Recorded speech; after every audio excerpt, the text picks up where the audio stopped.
Ladies and gentlemen, welcome to another episode of Wayfarers, the show that was nominated for 4 Grammys, 3 Golden Globes, and won 1 Oscar last week. We had a week off, and the week before that was a week off as well, but we're back now, and that's what counts. My name is Jimothy Stubblebubble. Below me on the screen is the Dungeon Master of the Goblin King himself, Apoptosis 808. And to his right, playing a wizard who's learned more than 2 spells, it is Exile 5 Pig playing Nigel. And above him, the most trustworthy of the whole lot and the moral compass of the team, it is Mendax, the Tiefling Rogue. Cobra Venom is on production, and I will now make space for Khal, the Kenku Barbarian. Last time, we met Alleluia Jackson, who showed them the way. Or did he? But then he vanished. What lies in store for the team this time? Find out right now. Okay. Goddamn. It is good to be back. It has been 2 weeks since our last session. I hope you guys are doing well. I've missed you all, and I've had lots of time to think of devious and terrible ways to screw you guys over. So let's just get to it. How are you guys doing, though? COVID-19's out there. I hope everyone's staying healthy and safe. Well, what a time to meet up over the internet and play some goddamn games. Yes. I feel bad for all the non-gamers and all those outside people who go out into that IRL game all the time, because I don't know. I'm kind of alright to be locked up in my house, to be honest. It's a good time. Yeah, definitely a really good time to be constrained to your house. Okay, so let's just get right into it now that Khal is with us. I see you with your very handsome bird face, Khal. Welcome back. The Kenku. The Kenku people. All right, so last time you guys, I'll just do the quick recap like we always do. You set out from the town of Lakewood with a quest, if you will, to head to the kingdom of the dwarves, Tol Karabad, with missive in hand from Rongal Rockmelter to speak to a legendary person or thing. It's kind of a little mysterious, who knows, named the Rock Eater, that can hopefully help you identify some of this mysterious ore that you have and shed some light on these rings that are adhered to your hands. On the way there, you had some fun adventures with some spiders in the forest, with some screeching overhead plaguing you during the night, and as well as meeting some colorful characters such as Alleluia Jackson, one of my so far now favorite characters I've ever played. So that has been a ton of fun. And then after him, you guys ran into an upturned caravan that was bloodied and battered and destroyed, with only one survivor, a goblin merchant who has since hired you on a bit of a side quest to transport him to the nearest town called Indorith safely, as he was attacked by a griffin. Did I miss anything? I don't think I missed anything. I think I got it all. It's almost like I wrote this stuff. You forgot all the blood. There was lots of blood. Yeah, tons of blood. Ground was just absolutely soaked. And the bodies of the horses and the guards that the goblin used to have were kind of down in the crevice, or like a little cavern. So not a fun time to be a guard. But you guys have nobly stepped up for the, I believe the set price was 6 gold a box, to transport not only the goblin, but also his however many wares of his that you can hold to the next town. So how many boxes were you guys holding? Was it 2 each? I was holding 2, one strapped to my back and then one in my arms. And I, being the most ferocious bird ever, did 3. Okay. I think I just grabbed 1. Yeah. Yeah. I think you were just strapping it to your back or something like that. Was that what you were doing? Yeah, just a single one strapped to the back. Like a backpack kind of deal. Okay, cool. Sounds good. So let's go ahead. We'll start up there. We'll just say you guys have been walking now for a bit. You've been able to adjust the boxes and kind of get them all comfortable as much as you can. Neuro, your strength is a what? You're a 16 strength. You should be able to manage those boxes without much issue. They're just kind of bulky and big, so they're not necessarily the easiest to carry, but it's not a matter of strength, really. So you guys are fine. Or is there anything that you want to do on your road to the town over? The goblin says it's about a 2-day, about a day walk. So yeah, it's about midday now, so you'll get there. You could, if you make a good amount of effort, you could possibly make it there by the night. Or, you can take it slower. How do you guys want to approach this? You're guarding this goblin. He has hired you to keep him safe. How would you like to do that? I miss having a roof overhead, so I'm happy to push through and try to get back to a town. I second that motion. I don't want to be back. I want to be outside when the griffin comes back. Yes, sounds good. I'll be honest and say this is a good workout and I'm enjoying it. Okay, so Neuro doesn't mind necessarily lugging around the boxes.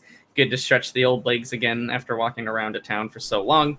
But the rest of the party, Goblin included, want to make haste to the town. So you guys, let's see. Pig, roll me a d20. Your d20 rolls were the most interesting last week. Can you give me just a straight d20? We'll see if anything exciting happens on your road to Indrith. 15. 15. Nah, the road is pretty uneventful at this point. You're all taking sort of extra precautions, keeping an extra vigilant eye out now that you know what that screeching was in the night.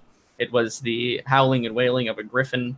Let's see. Give me a nature check, Nigel and Call. Give me a nature check. What do you know about griffins? Let's find out. Well, speaking as a bird person, I rolled a 4. I rolled Okay. a 17, and I have +3, so 20. I've read a lot about birds. All right. 4 plus 4 is 8, which is still not great.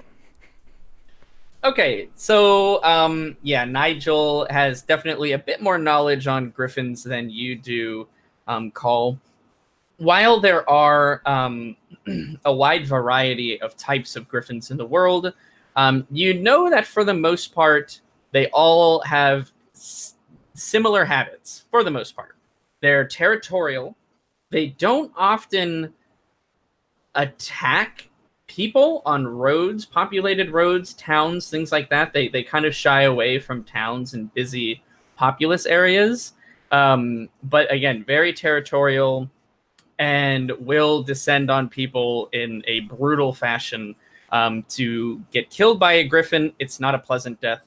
Usually it's either getting shredded by their sharp talons or being picked up into the air and dropped onto the ground, which will 99% of the time do the trick. Yeah, so it is a little bit of an oddity, Nigel, to you, and it sticks out that why is this griffin attacking random caravans on the road? It does stick out. Certainly didn't need a change of clothes. Right. No, he did not. The fine silks that are inside the boxes he has no interest in. Besides that, your road for the rest of the day is shockingly uneventful. If you guys want to talk to the goblin at all, you can. If you guys want to just kind of trudge along, that's fine too. Anything you'd like to say or ask or talk about before we head over to the town? Even a single box is enough to occupy my mind and my mouth. I'm just going to walk. Okay. Neuro Mendax? Mr. Goblin, sir, I had a question for you. What? Do you know of any purveyors of potions, elixirs, or draughts in the town of Indrith up ahead? No, I'm not from that town. I just stopped by. Oh. Well, what town are you from? and he'll kind of scratch his head, some grease and like oil kind of accumulating underneath his black fingernail. Ooh. In your tongue, yeah, Nazdaka or Dulamak.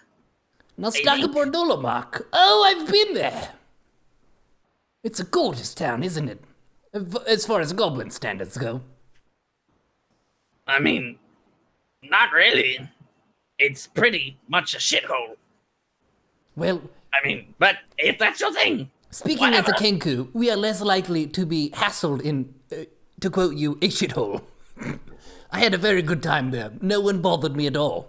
It was as though I was a normal person, not some weird bird who they were hesitant to talk to. It was a very warm experience for me. It's good to be walking with you. I'm honored. He'll nod his head. He'll nod his head and just Okay.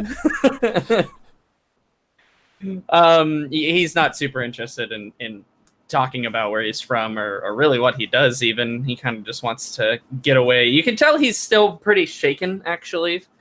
He did just watch his kind of whole caravan and his guards get murdered in front of him in probably a very bad way. So yeah, he's still, you see him kind of darting looks into the sky and jumping at the wind, really just whistling in the air, but maybe he's mistaking it for the griffin, who knows. He's a little spooked. He's not having a fun time, but he does want to get to Indrith as fast as possible. Maybe he's concerned talking to a bird after just seeing his friends killed by birds. I could understand Maybe. Could be. Yeah, could be. that. I will catch the drift and quit hassling him about small talk.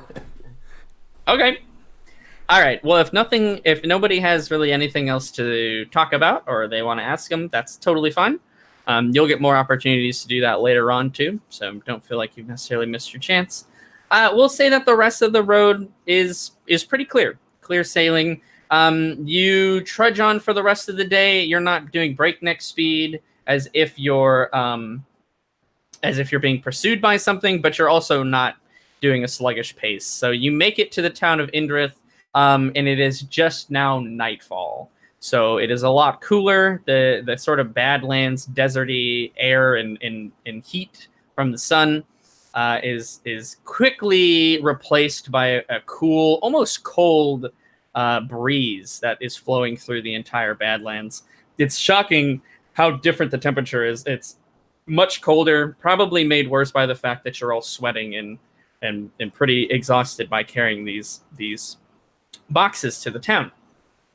But yeah, you guys make it there. Let me see. I think I might have a map of the town specifically. I don't know if I do.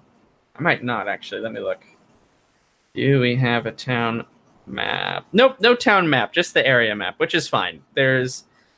Spoiler alert, there's not too many interesting things happening in Indrith. So there is the area map that we can throw up there, and that will work just fine. And this was but yeah. west of the road, right? That we went. Yes, it was to the west, kind of nestled between some mountain peaks that you can see there, some giant kind of stalactite pillars. Yeah. It's a striking area. It sort of just emerges after one of the bends. It's like, oh, there's a fucking town right there for whatever reason. Sure, sounds fine. It doesn't really have any signs or posts or markers. The ground itself doesn't look extremely traveled, so it doesn't really look like there's much business in this town. Lakewood, as a comparison, the ground was super worn with not only shoe prints but lots of caravans and horses, and there were signs up that kind of let you know roughly how far it was until the town.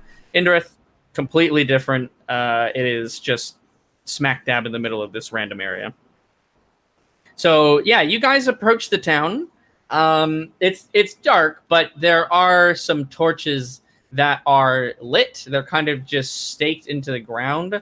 There's a bit of a fence that goes around the town. Nothing like Lakewood's. Lakewood had a natural sort of river barrier and some high stakes and wall posts. Indrith, as a comparison, just basically to keep away small animals, rodents, things like that, to kind of keep them out of the town as best as possible. There's nobody at the entrance, quote unquote, to the town, or what you make out as the entrance. And in fact, you notice that many of the buildings are dark, except for one particularly big building in the back of the town has light. And as you guys approach, you do hear some commotion, some hustle and bustle, some shouting even from that building. Is it a heated town meeting, I hear? What is this? I know nothing of this place. Nor do I. I don't know why this place would be getting such wonderful fabrics either. But perhaps one of us should drop their box and then go and perhaps go take a peek. Well, Nigel's has Sure. one box. He could drop his. I have 3. It would be rather inconvenient. Yes, perhaps Nigel should drop his box. Oh my god. Don't understand. Is box a euphemism for something? I'm an adult, Well, an adult wizard, and I can maintain my composure in the most vexing of times. I will not be distracted. I'll place my box on the ground. Kraz, where are we taking these boxes to anyway, since we're escorting you to this destination? yeah, that's a great question. He'll say, Take me to the inn and drop my boxes with the innkeeper. There. and he'll actually point at the building that has the lights on. All right, let's head in. Okay. Yeah, so you guys head over to the inn. As you approach and get closer, it does start to get a bit louder, more rowdy. It doesn't sound like it's a fight, but there's definitely some raised voices, a shout here or there, but you can't really make out what it is. The goblin will stop you before you guys enter the door, and he'll kind of look around, like over his shoulder and behind his back, and he'll pull a pouch of gold out of his boot, and he'll count out carefully the coins to each of you, counting how many boxes each of you carried and pay you the appropriate amount. So for each box you carried, you can get 6 gold, which I believe was haggled up by Nigel. So well done. You got yourself a bit of change. 7 gold, I believe, good sir. Oh shit, was it 7? Definitely 100% 7. Don't try and cheat us. Fuck, Any I can't good remember. box is worth at least 7 coins. You can have 7 coins per box. I don't remember. I don't remember how much it was. I know 7 was a number, but I thought I haggled you down to 6. Damn it! I need to go rewatch the episode now and see My if I got brain is like cheated. an endless ledger, and I have notes to everything. I remember it all. There's definitely 7. Absolutely. Always 7 gold. trust a wizard. He's never done anything wrong. He's never done anything wrong in his whole life. All right, Nice. 7 gold pop. So it's 7 for Nigel, 14 for Mendax, and 21 for Call. That's as much as going and killing a bunch of bandits and saving a blacksmith you got there, Call. What do you think about we just carry boxes around? It pays pretty well. Actually, it's a gold more than you got paid to do that. It's almost the worth of one fucking boat. One little thing. Yep, almost. Just about. We could get into shipping, purchase a boat, and then carry boxes around on the boat. I don't know why we do all this senseless violence when we could just ship things on a boat. Makes no sense. Okay, you guys head into the inn, and indeed, there is a town meeting being called. Well guessed, Nero. There are chairs and tables that are all pulled sort of to the center, and about I would say around 40 people of various ages, sizes, and races sitting or standing on tables. Right now, there is a man in the center who is sort of trying to quiet people down. On the right side of the inn, there is an elf who is sort of has her arms crossed and points over to this gnome that's on the other side every now and again. They almost seem to be the leaders, if you will, of the two sides of the inn, with this poor human in the middle that's just caught up in everything. The elf or the gnome, as you guys walk in, sort of mid-sentence, he'll go, And we need to get something done about this goddamn griffin. He's been plaguing the town for weeks. the druid, the elf rather, who is quote unquote a druid. Maybe you can tell by all the leaves and flowers that are in her hair and sort of a mossy coat that she wears. She'll raise her voice, but she's certainly not yelling like the gnome is. And she'll say, "No, my good friend, you don't need to take care of the griffin. He's a peaceful sort. I promise, he means no harm. He's being disturbed."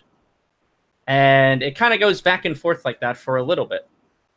Anything you guys want to do? Good people of this town meeting. My name is Carl the Kenku, and I have heard that you are disputing the danger level of a griffin. We have just come from the scene of a disaster which has befallen this poor goblin merchant. We had to carry boxes all this way because the people were murdered. And I just heard you say that the griffin is being disturbed. I would ask of you by what or by whom?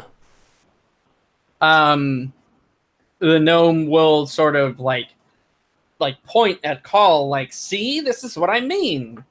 And the elf will introduce herself as Nevilla, and she'll say, "Well, not 2 days ago, we heard a disturbing report and sent out a party to check it out.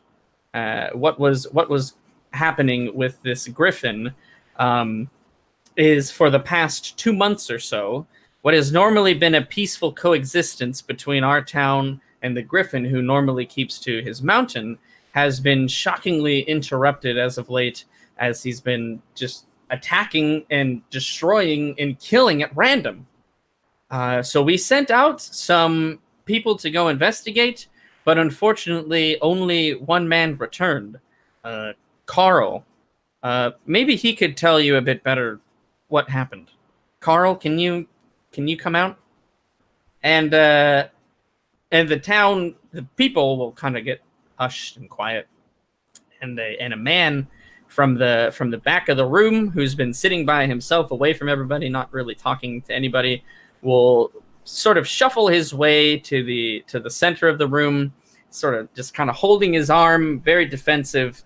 He's shivering in a way, but not like he's very cold. He looks shook up. He's got black bags under his eyes, messy black and kind of dirty brown hair. Looks like he hasn't shaved in a few days either. He looks rough. He doesn't look very well. He would definitely be dragging a cigarette if those existed, or Carl. And he'll go, yeah. What do you want to know?" And she'll say, "Well, just start from the beginning, Carl. What happened?" And she'll put a comforting hand on his back, urging him to move forward. And he'll go, "Well, 4 days ago, I left the town, as you all know, with the others, to Thomas, Reddard, and Shmee. And well, we made our way to the mountain, and well, it's not just some fucking griffin over there. Let me tell you, there's I don't know what it was really. There's a bunch of spiders everywhere. They were everywhere, coming out of the cracks of the ground, and And he'll like kind of start hyperventilating, and his eyes will get really wide, and he's freaking out, man. And Navilla will kind of shush him and calm him down and rub his shoulders a little bit. It's okay, Carl. It's okay. You're back here with us. Nothing can hurt you now. Keep going if you can. And he'll go, oh yeah, okay. Well, we got closer, right? Because we wanted to see what was happening exactly and what these things were doing. But I guess they knew we were coming, or they saw us. I don't know, but shit, they got the others. They drug him in the cave. I was only able to escape because, well, you all know I'm the fastest runner in the town, and a coward. And he'll kind of start crying and sobbing. I don't know if they're still alive or if they're dead or what, but God, I'm so sorry, Tormund. So, Yeah. if what you're saying is correct, these spiders may have perturbed that bird. And maybe the bird is trying to kill anything that jumps out of the ground because the spiders do? He'll go, listen, man, I don't know, but when I was running, I heard that awful screech, that terrible howl that she makes whenever he dives down, and he was attacking them. I certainly don't think he's a fan of them. Ugh. Oh, God, I think I'm going to be sick to screams. I'm going to go sit down. Carl, it's okay. I would like to put my arm around Carl and lead him to the bar. Carl, why don't you buy me a drink and tell me more about these spiders? He'll kind of just like nod It's okay. We'll get you out of this. We'll get you out of the group. It'll be fine. And walk with you.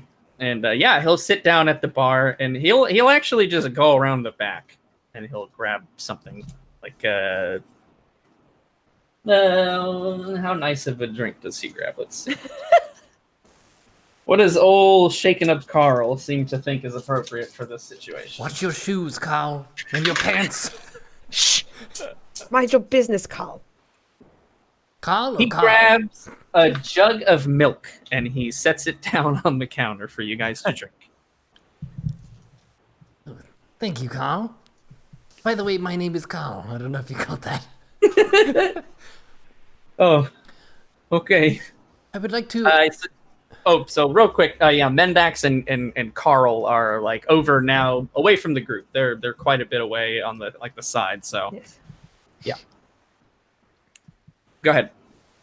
Well, I think Nigel and I could maybe discuss with this druid the local flora and fauna of the region. Are spiders native to these lands? Was this unprecedented? Does this happen sometimes? She'll look pensive, as if she's been thinking ever since Carl mentioned that there were spiders there. And she'll start kind of mumbling to herself in a way. Spiders. No, friend. Spiders are not native to this area. I'm afraid to say I have no clue what they're doing here, but I've never heard of a spider that ascended through the cracks in the ground. Cracks in the ground. And she'll kind of just keep thinking to herself. Start a couple of sentences. No, that's not right. What about... No. No, I'm afraid without seeing them, really, I won't be able to tell you really what they're doing here. I can't even guarantee you then I'll be able to know. And the gnome on the other side will sort of stomp up angrily. No. Who cares about spiders? I don't care about spiders. Kill this griffin. He's plaguing our town. The spiders only bothered us because we ran all the way down there and fucked with them. You look pretty strong. And he'll point at, and he'll kind of poke you, Carl. Go kill that griffin for the town. Save us, friend. And he'll like look back at the crowd and motion them, and they'll like start, yeah, save us, mighty bird person, yeah. Never fought a griffin before. I can't fly. How am I supposed to get it? Where does it live? And he'll say, At the top of the mountain where the spiders were. at the very peak. And he'll point in a direction.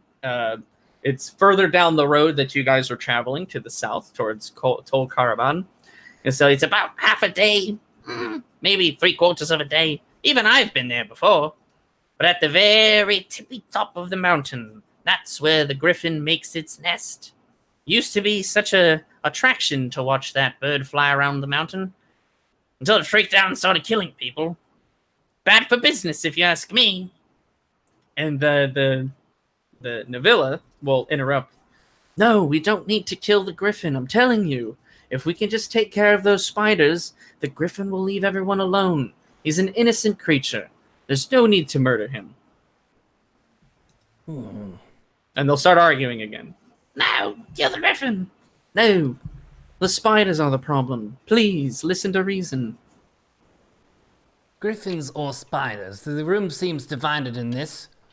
Are there any suggestions for how you would go about hunting a griffin or a group of spiders? Because we just came from a journey and there were a bunch of spiders and we were trying to pluck at their threads and get them to come out, but they didn't come out.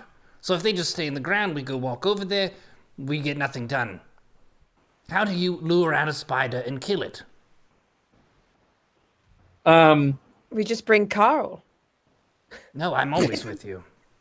Do you say that out loud? Yes, I do.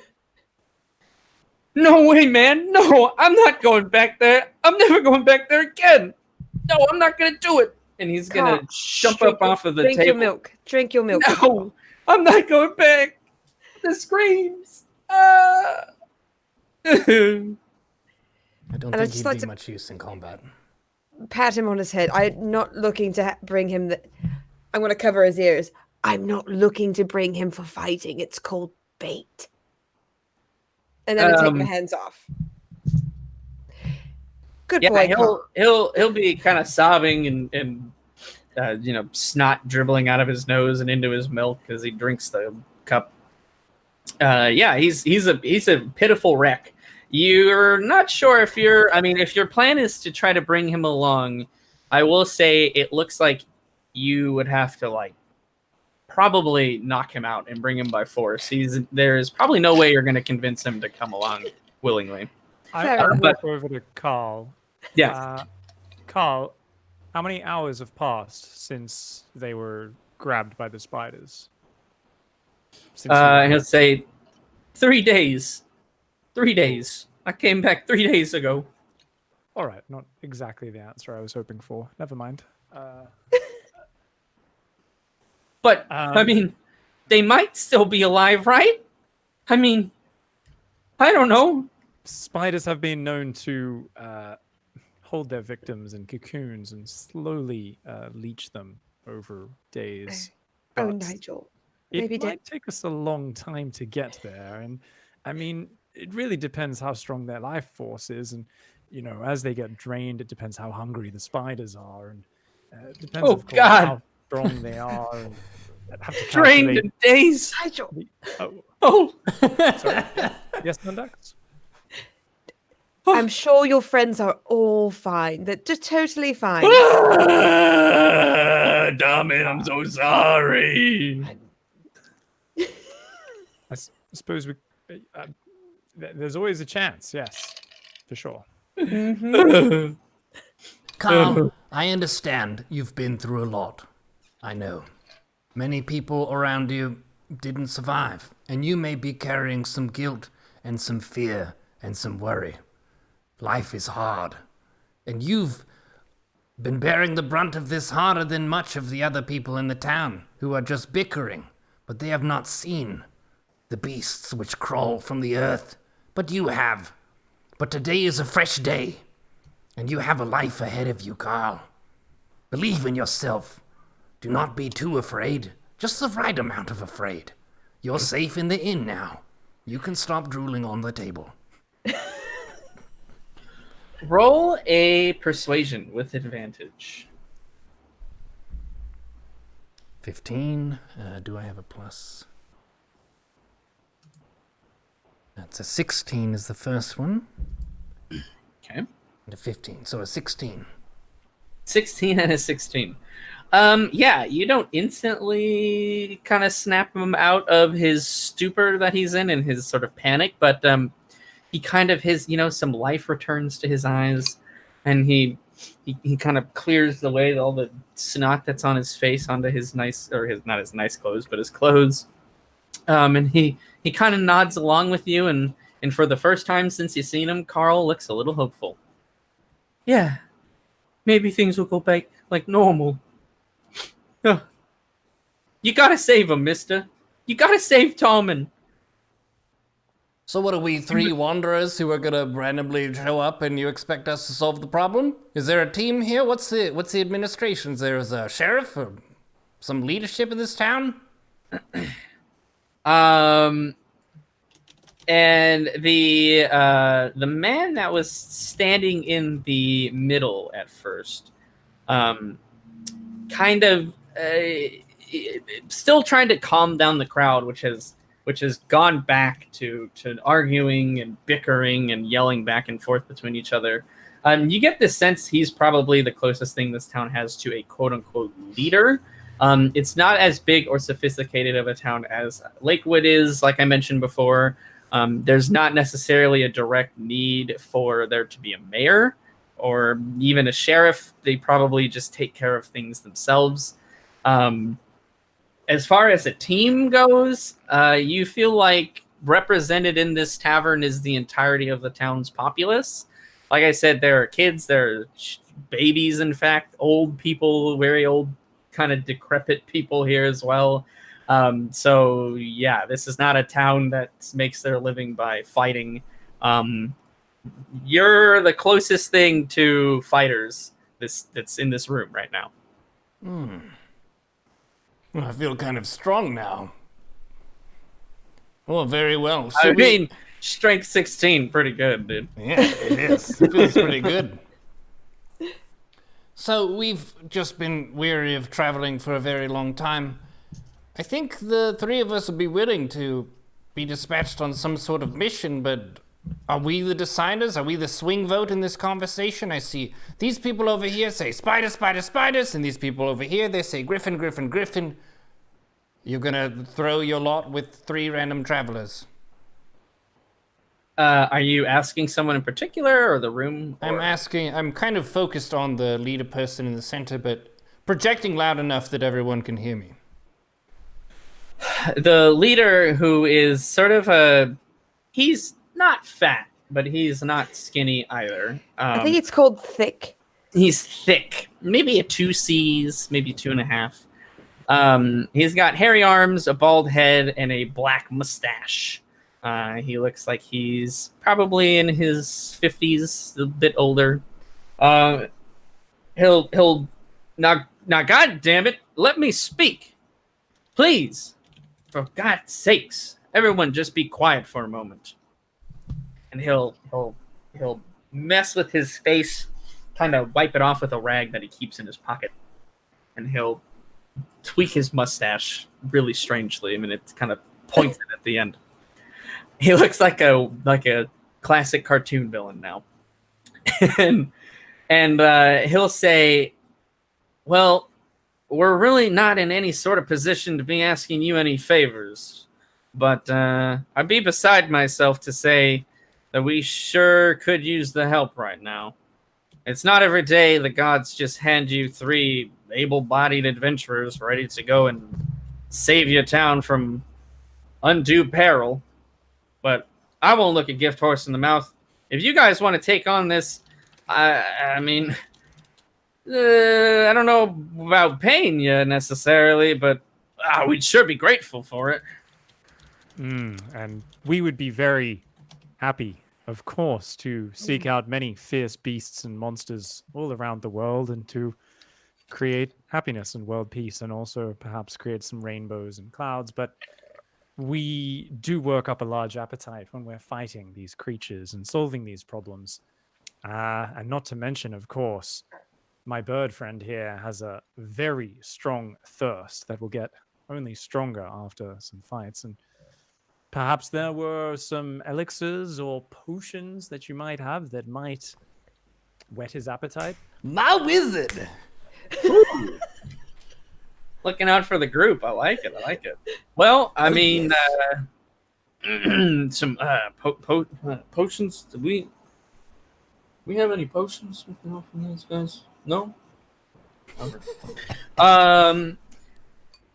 Yeah, but I'll see what I can do about some potions for y'all, of course, and of course your room, board, stay, food, all of that on the on the house, of course. This is my inn after all, and I would be remiss to send you 3 noble heroes out on the road without somewhere to stay and rest your head for the night. And upon this kind of talk, the gnome, he'll shove his way past the big human and kind of demand the floor. If you go kill that griffin, I'll take his feathers and make you the best arrows you've ever seen in your life. I am, you see, a woodworker. I mend the tables, I fix the homes, but I am also quite a fletcher. Bring me those feathers, and I will fashion you arrows the likes of which you've never seen. And the goblin, who's kind of been standing in the corner, he'll get off of the boxes that he's been sitting on, and he'll go, You know what? I like you 3. You go kill that griffin, that son of a bitch who destroyed my business, my very life, and I'll give you each 15 gold. So you've got 2 rewards offered on the side of the griffin to go kill the griffin and bring it back, the feathers at least. The elf, seeing that she's being quickly kind of overturned in, like, ante, if you will step up. Well, I mean, I have some potions, and if you bring me back poison from the brood mother of that cave, I'll fashion you a poison from it that you can use. What do you say? To drink a poison? That sounds dangerous. You're what? Mercenaries, cutthroats, bandits? I'm a Kenku, thank I you. don't really care. But it seems like you 3 rustle with some unsavory fellows as well. Depending on the potency of this poison, you might be able to use it for some lethal advantage. Okay. Can we have a little 3-way huddle to discuss off in the corner? Yes. Okay. I would like to move it. Are you gonna have People, give us some space. Back up. No, Carl is still crying. Okay. We have a strategy meeting. Shh. Get away. Get away. I shove the milk jug down to the end of the bar, and hopefully Carl just cries and crawls his way after it. Go get it, Carl. Go on. Oh. Go Yeah. get it. Okay. Yeah. One step at a time. There you are. You've got it, Carl. I can do it. You can. Absolutely. Get that milk jug, Carl. Carl. Yes, you are. Okay. So, I don't know what you all are thinking, but personally, I'm thinking that Griffin killed a shit ton of people. And I would much rather kill spiders who, although they don't wear pants, if they did, would have an exponentially larger amount of pants for me to steal than one singular Griffin. Because they have 8 legs? 8 legs, which is either one 8-legged pair of pants, but I think based on shape, we're looking at 4 2-paired pants per spider if they wore pants, which is only theoretical. What was in that milk? Not enough. Oh my god. So first of all, it's been a very confusing evening. It's been tough to tell when people are talking to Carl or when they're talking to me. Anyways, my opinion is this Griffin, as was the report by this rude druid who talked down to us as though we were bandits and scum, and at the same time asking for our help, she was saying that the Griffin has been a good bird over the history of the town, but now it is being a bad bird, but something has happened to make it a bad bird. So if we cut to the source of the bad of the bird, then the bird will become a good bird again. And then Exactly. I will get some poisons that I can use that are some kind of potion or some such. Yes. It will no longer be a perturbed bird. Indeed. It could just be a misunderstood bird. If they lived in peace with this bird for so long. First of all, I'm misunderstood all the time, so I can relate with this bird. Yes, I mean, and we know that you are a very good bird. This griffin could be a very good bird then. Yes. I'm on team kill the fucking spiders and take the spider pants if they exist.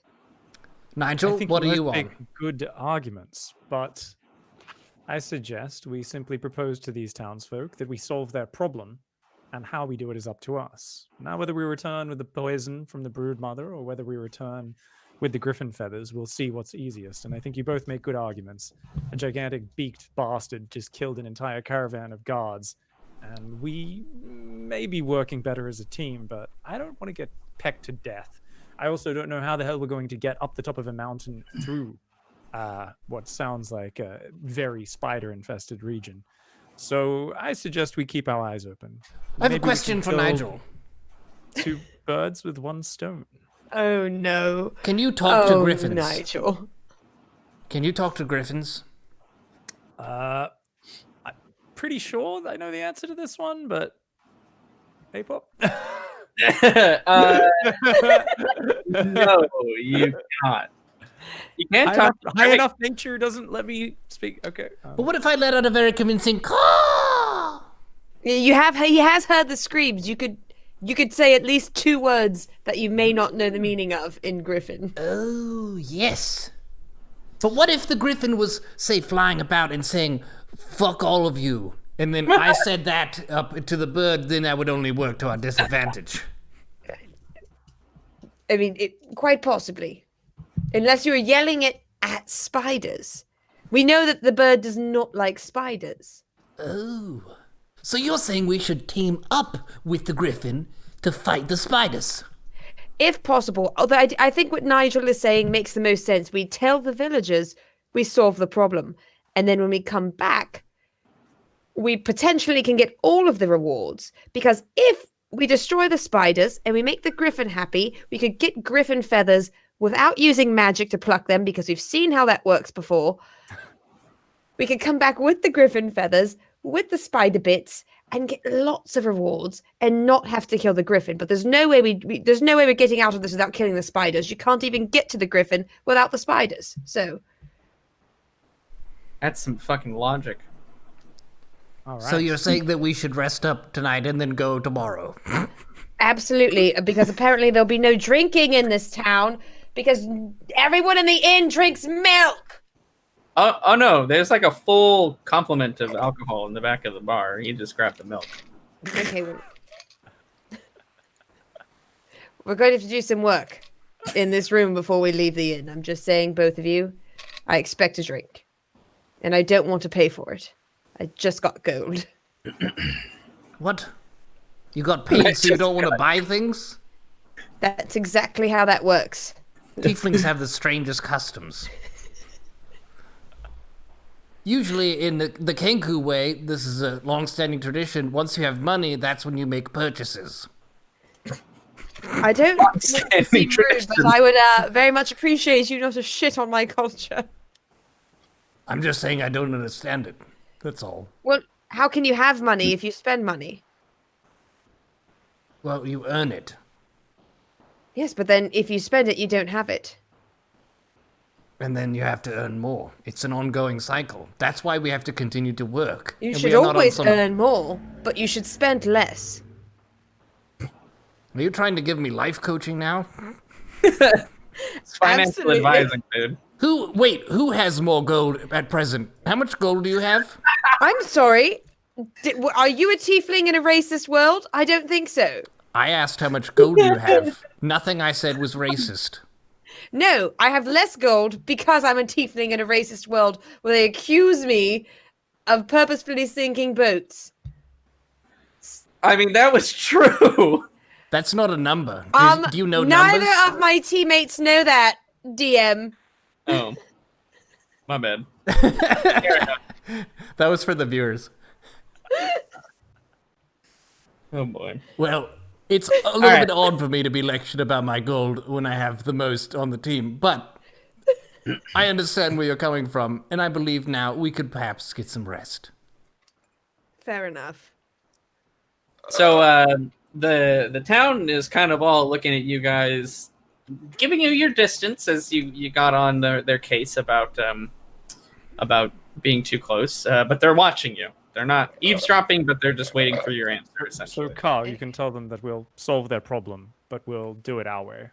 And Yes, yeah. no promises on which one will be killing, just the problem will be solved. Good people of this town, people of the inn, I understand you're very stressed out. We are tired. We will rest for the night. Thank you very much for the accommodations. And tomorrow, we will do our very best to bring peace to this good desolate valley, whatever the place is called. Inderith. We'll do our Yes. best tomorrow.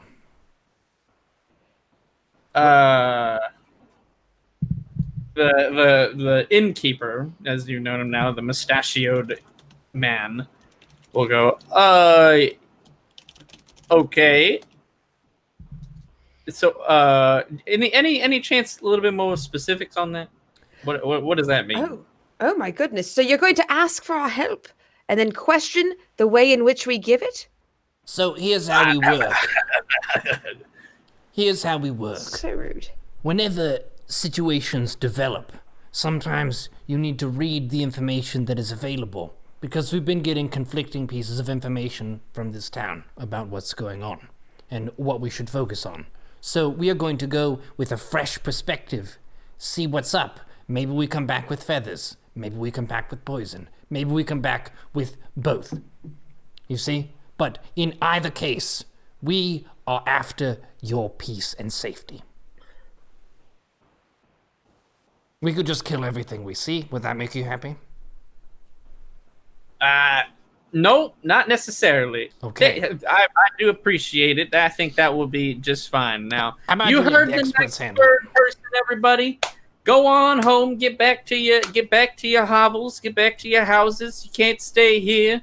We got to attend to some matters. Everyone, go on now. They're gonna take care of it tomorrow. That's what they said. That's what they promised. Taking care of it tomorrow.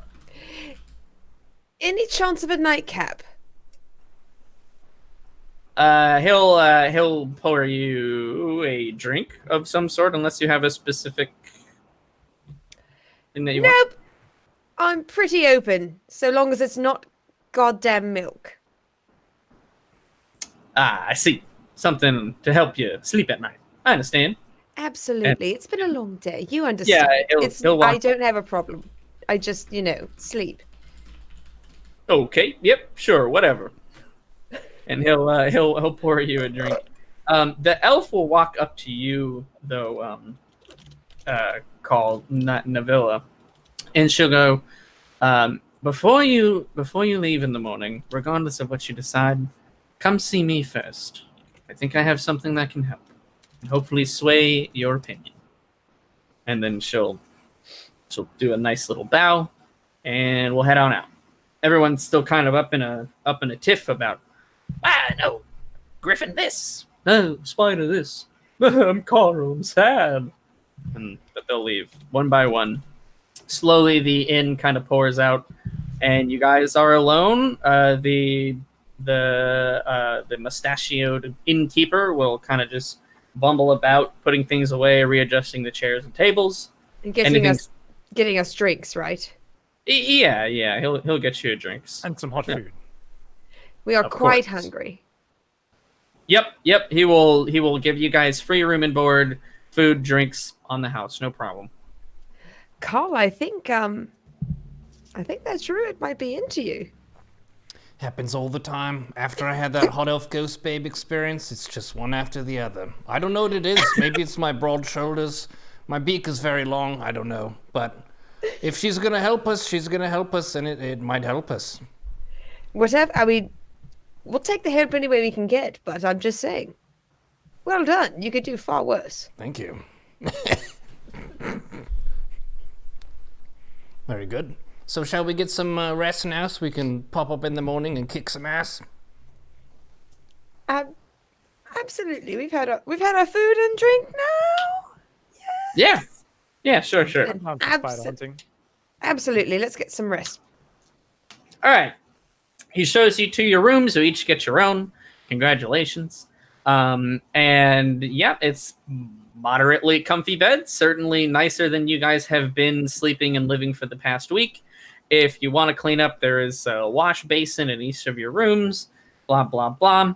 But yeah, you guys are quite a bit more comfortable. You've been sleeping on the ground and rocks and roots and earth for the past week and a half, actually, I think. So most welcome change.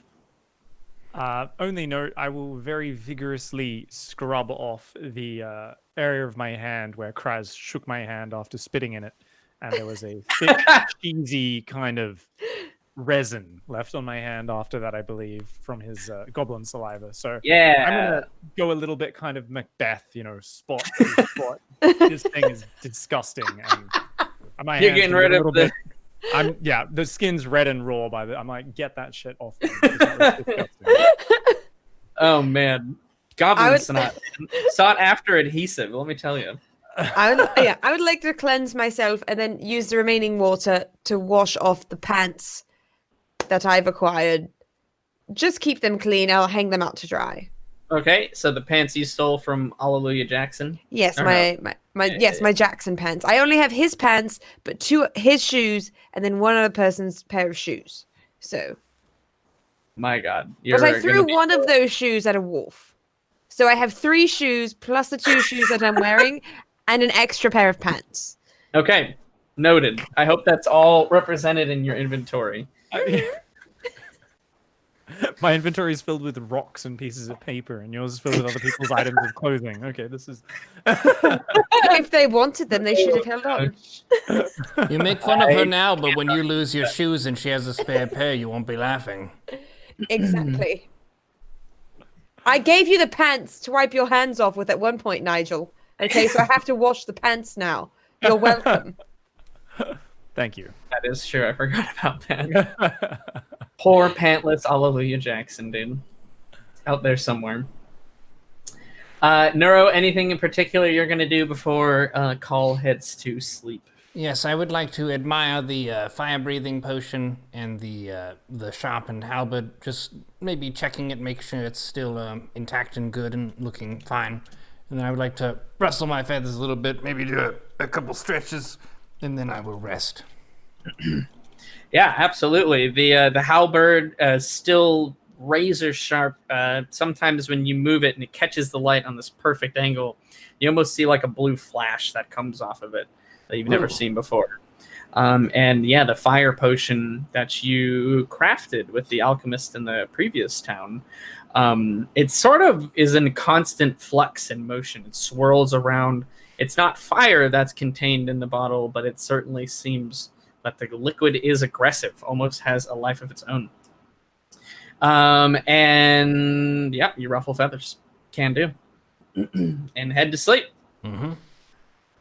Perfect. It is the morning. You all slept the best you've slept in a very long time. Undisturbed. You had no dreams, no nightmares, nothing of the sort. You are surprisingly well rested come the morning. What would you like to do?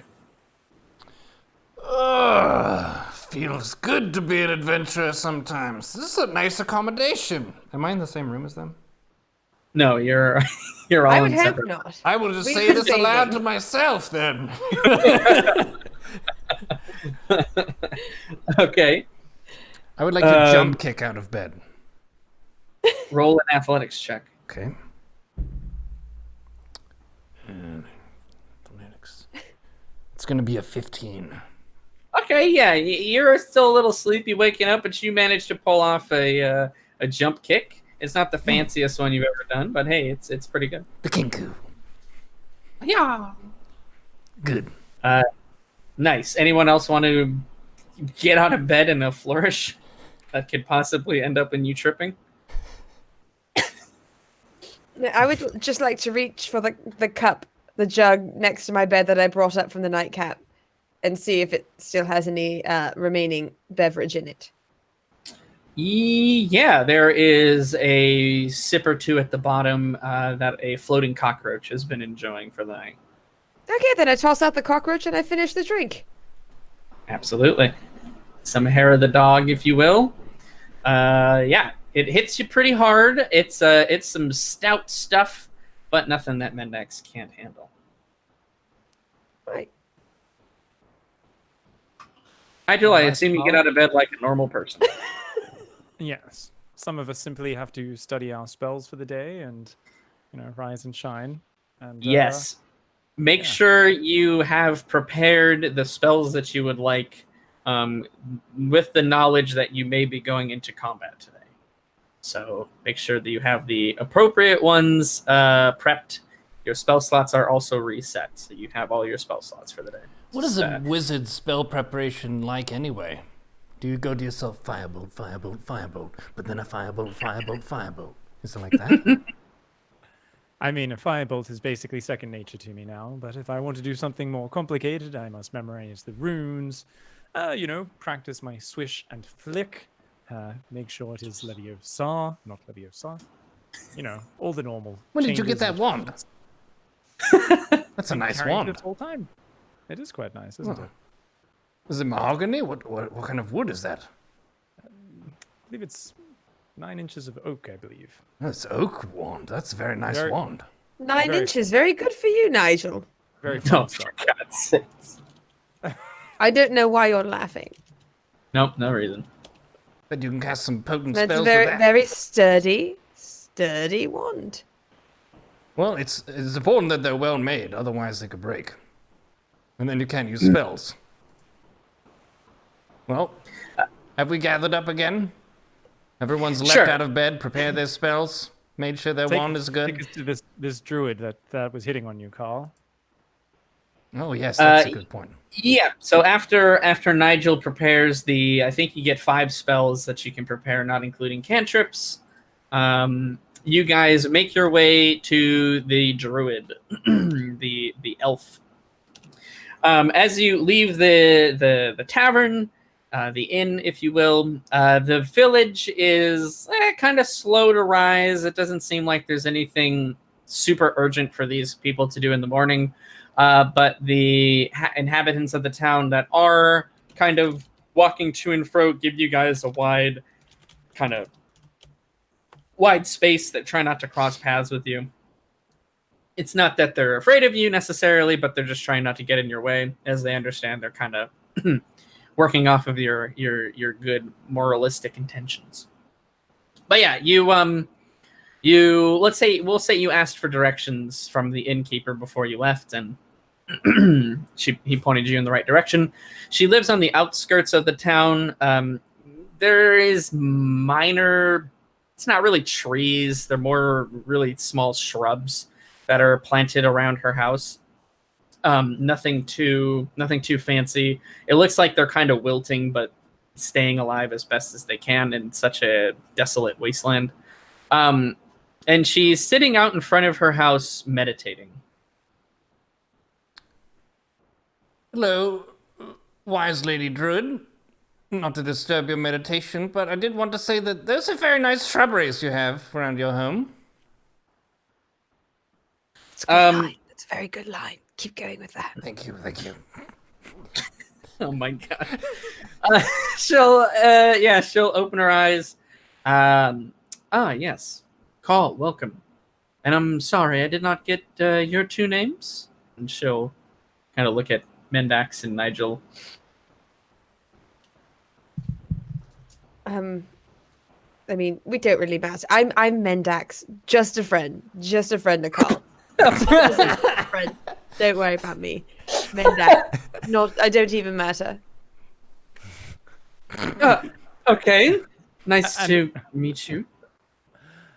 And I'm Nigel.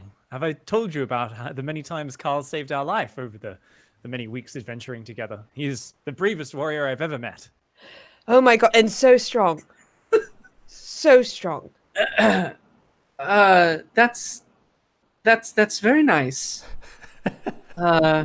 Please come in. I have a matter to discuss with you all. Are you feeling okay? Me? I'm feeling great. I slept fantastic. That was the most comfortable bed I've slept in recent memory. Good. I'm glad. Yes, right this way. And she'll lead you into her house. All three of you, if you all three will go. Who is going into this house? We'll all go in, but I'd like to try to work it so that Carl walks in behind her. Yeah, sure. Call is leading into the house right just behind Navilla. Sure. Yeah. So you all head in, and there are various charms and sort of knickknacks placed all around the house, carved into the shapes of different animals. There are different potted plants that are all doing a lot better than the shrubs that are planted outside. Some dried herbs. There's some dried meats that are being hung over the fireplace. It's fairly cozy in here, despite what the outside looked like. It doesn't look... The outside was quite rickety and shabby. The inside, though it's not necessarily robust and fancy, it has a really cozy, warm vibe. Yeah, so she'll walk over to one of the cabinets, and she'll rifle through it, and she'll pull out a leather-bound case, and she'll put it on the table, and we'll open up the lid. And inside, there are what you recognize instantly, Call. There are 4 healing potions. Ooh. And then there are 3 vials of a dark green liquid. And she goes, "These are for you 3. I do hope that you use them in service of nature and destroy the spiders while leaving the griffin alive. Quite a peaceful beast, if I may make the case one more time. Simply territorial, misunderstood, and misguided. But I'm sure you are familiar how to use these red vials. Do you have any idea what the green ones are?" No, I do not, and I was hoping you could explain it to us. Yeah, she'll pick one up and kind of swirl it around and hold it in the light. It's like a chalky green liquid. It's pretty gross looking, actually. And she'll go, "This is derived from the venom of spiders. Very, very, very rarely have we ever seen a spider around these parts, but whenever we do, I do make sure to get an ample sample of their venom. And this is what I derived, and enough for 3. Should you find yourself poisoned, bitten, the like, drink one of these, you'll be right as rain. But use them sparingly." How would you describe the taste? Unpleasant. Well, that's just your opinion. Yes, that's true. I thank you very much for this anti-venom. And what of those health potions? Were you just showing them off, or were you going to give us some? I was going to give them all to you. Oh, that's very generous of you. In the service of nature, all must come secondary. That's right. Sometimes you just have to let nature take its course. God damn it! This is a nice druid. I think we should hunt the spiders.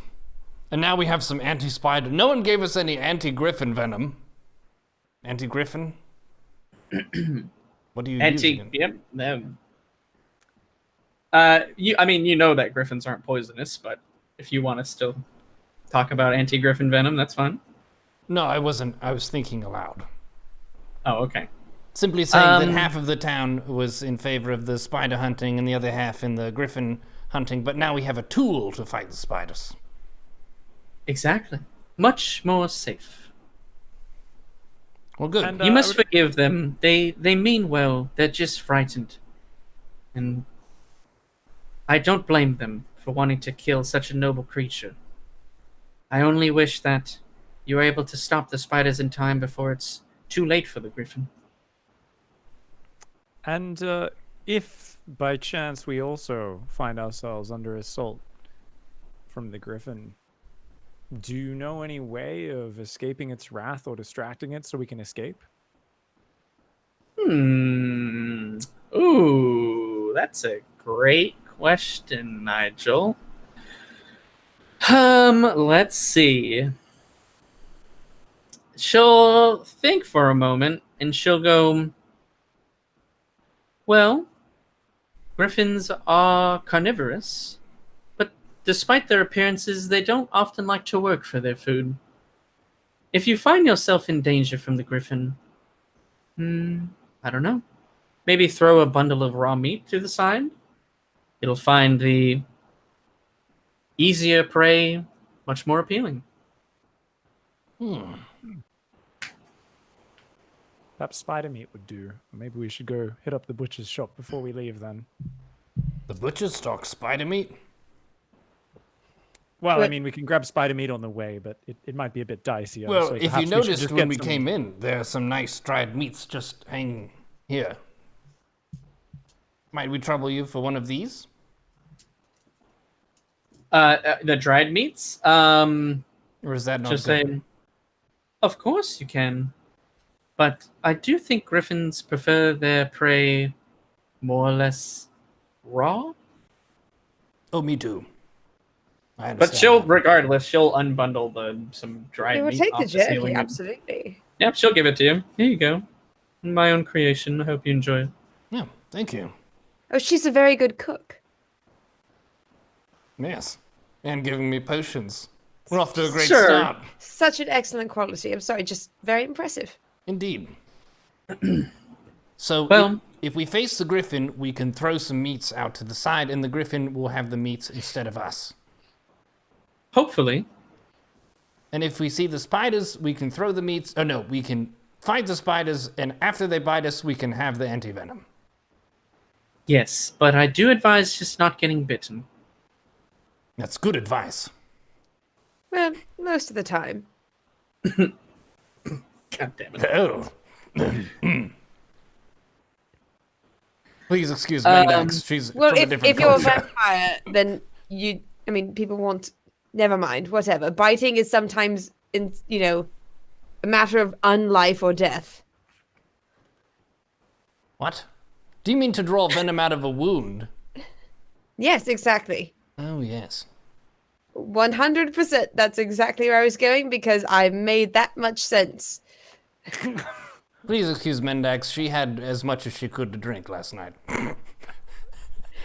And some this morning. Not to worry. I'm not offended. Oh, very And good. she'll, Very Well- open-minded of you. I don't want to get in your way for too much longer. When do you think you all will be leaving? I believe we are ready now. I'm feeling quite chipper and optimistic about this whole thing. And then, she'll say, well, then I wish you luck. And she'll kind of usher you out the door. And she'll say, I hope to see you again very soon. And she'll put her hand on your shoulder, Mendax, and wink at you and shut the door. Wait. Who did she give the potions to? Call has them. Okay, never mind.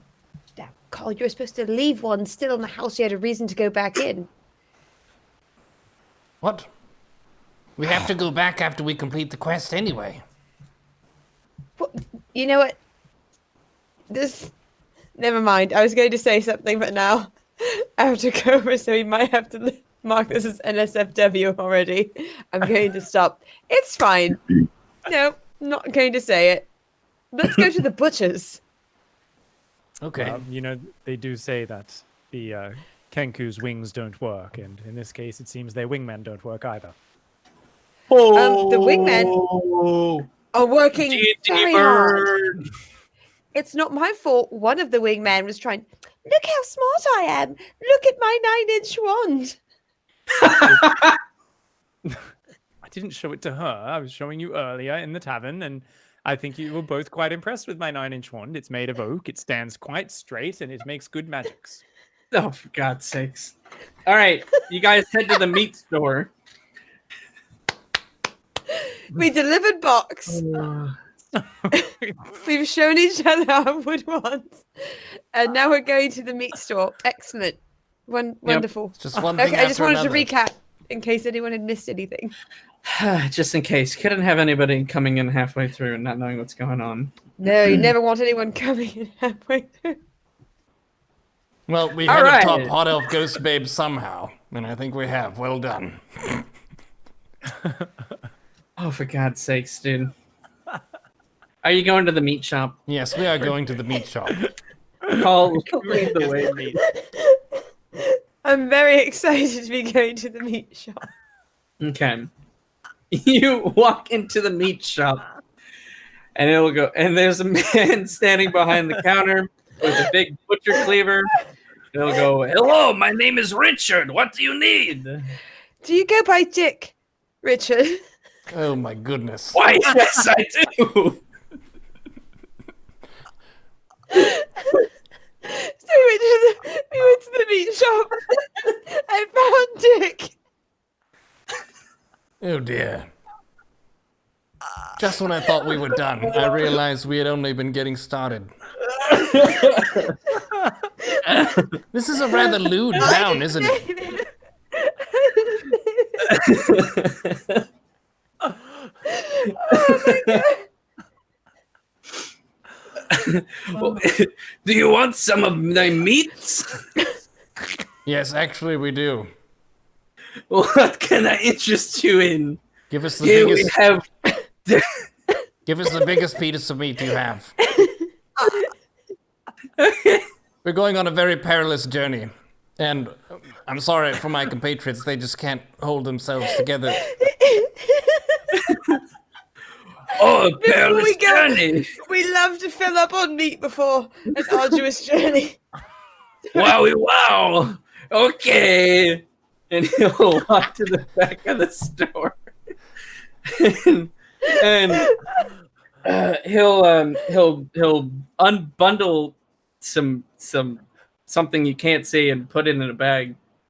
And he'll plop it down on the counter. Bag of sausage just for you. Is the counter waist level or higher? Because I don't trust this. We'll go higher. Okay, safe. That'll be 1 gold. I will pay the 1 gold. Nice. I Very feel good. like I should pay the 1 gold. I feel like I owe it. Well, Richard likes 2 gold too. That's fine. Now, if we're paying 2 gold, I'm going to need to see a lot more meat from you, Dick. Okay.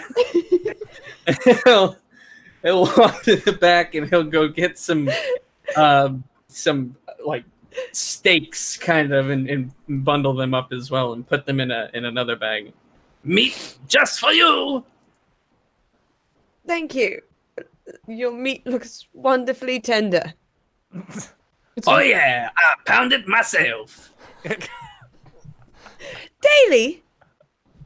How Of often do you course. pound your meat?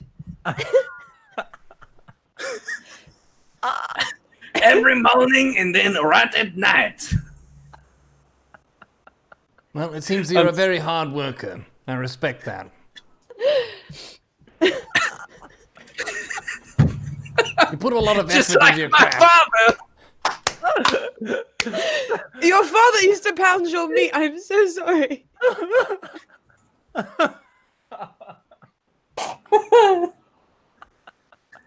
Okay, I'm good. I'm I'm not. good. Thank you very much. It's been a pleasure doing business with you. Perhaps too much of a pleasure. We've been a bit distracted. We had a very important quest, and now all we can talk about is meats. But the meat was meant to be an escape mechanism in case of emergency. Oh, can I tell you how often meat is just an escape mechanism? Oh my goodness. Oh my God. Mendax, we're gonna have to tie you up and carry you along if you don't shut it. Okay. So we've acquired Bye the bye. meats. Have a nice day. Thank you, Richard. Good Bye, luck with your Dick. future customers. I hope they're Oh, as yeah. enthusiastic as we are. You know, that dick was Meat. quite pleasant. Yes, he's a funny I'm man. so sorry. I'm so sorry I've done this. Did you plan Okay. that before this episode, or was this a spur of the moment thing based on the The recent? world may never know. All right. Okay, you have the bait we'll now refer to it as. And you have the potions and the antivenoms. Anything else you want to try to make sure you have before you head out on your perilous journey? Yes, our wits. Okay, does everyone have their wits? Nope. No. Okay, I think it's probably a I perfect don't time. think I brought mine today. Probably a good time for a 5-minute break then. Are we good to do that at this moment in time? I don't know if we're ready for that. We are 1 hour 32 live, so I think with the intro before, that's like 1 hour 20. Okay, yeah, that's probably this is a pretty good spot. Well, let's do our 5 minutes here, and then we'll get right back into it. Give us a chance to get out all the giggles. Everyone, laugh as much as you can in the next 5 minutes. Or 10 minutes? How long? Do you need? How much do you need to laugh? 5 minutes is good. I've got the church giggles. I'm sorry. Okay. All right. Wayfarers, episode Also, 5. I did name him Richard. Even more lewd than last time. We'll be right back. After this brief laughing our ass off break.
ladies and gentlemen, welcome back to Wayfarers Episode 5, our most adult episode yet. We're joined by Apoptosis 808, doing the Dungeon Master, and he's the Goblin King. In the upper right-hand corner, we've got Mendax, the Tiefling Rogue, who is always trying to do the right thing. And in the bottom right, the Wizard, the man with the spells and the big wand. It is Nigel, played by Exile 5 Pigs. Cobra Venom's on production. My name is Timothy Stubblebubble. We're back to the action. Yeah. All right. Serious time. Giggles are out. We're ready to go. You guys got the bait. You guys got the potions. And you guys have got the antivenom. You start to make your way to the cave that was pointed out to you by the gnome yesterday. What is the general plan as you approach this mountain? You have a solid day's trek ahead of you. What do you guys want to try to accomplish? Anything you want to try to do on the way there? Or are you just trying to keep your eyes open and head over to this area? I think I would like to. Close? I was saying, is it close to where the griffin attack was earlier? Is it in the opposite direction? No, it's in the opposite direction. So there is a mountain to the south of Indrith, and that was the one that the gnome was pointing at yesterday. Gotcha. Okay.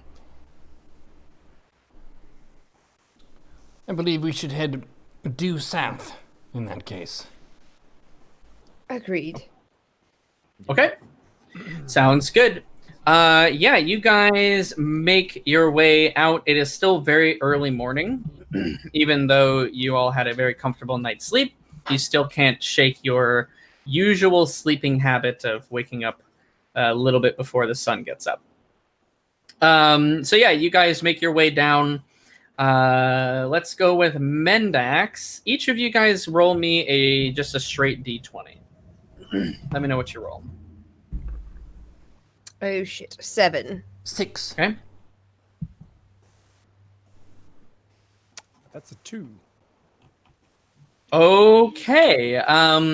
The going is tough today. It is very hot. You're all sweating profusely before even half the day is done. You have to stop several times to catch your breath as you feel just worn out, really. But nonetheless, you guys do finish your travel and make it to the sort of beginning of the mountain. You've seen it the entire time looming in the distance, and you've been able to close that distance pretty efficiently, even though it's been such a hot day outside. Can each of you guys roll a survival check?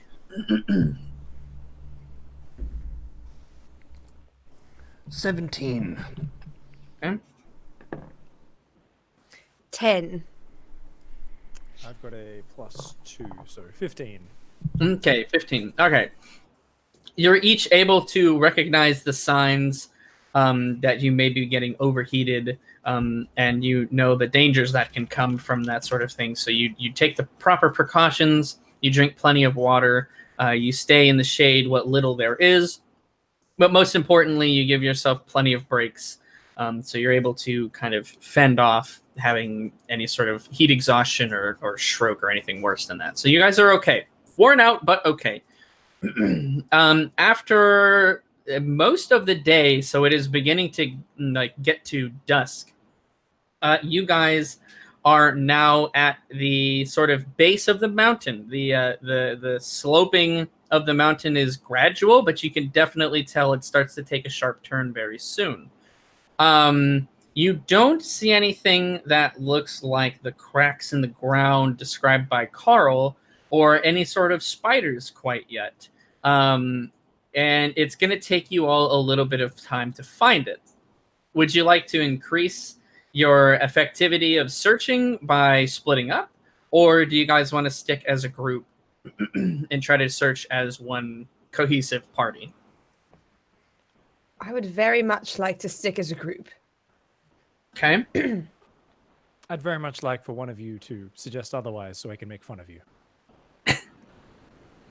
How about we just stick as a group and you imagine that you made fun of us and it was really fun?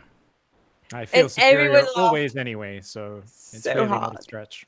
Nigel, have I told you how intelligent you are? Yes, many times. Good. You're almost as intelligent as Carl is strong, and Carl is so strong. That is true.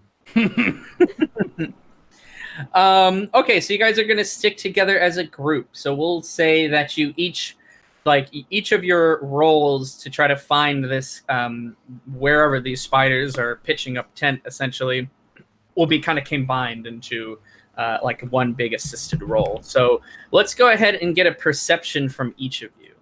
Give me a perception check. Of course, it's 19. 10. Okay, 19, 10, 13. 13. Okay, sounds good. Pig, you are the one who notices this first, but as you begin to root around, you notice a very odd smell that begins to kind of permeate through the air.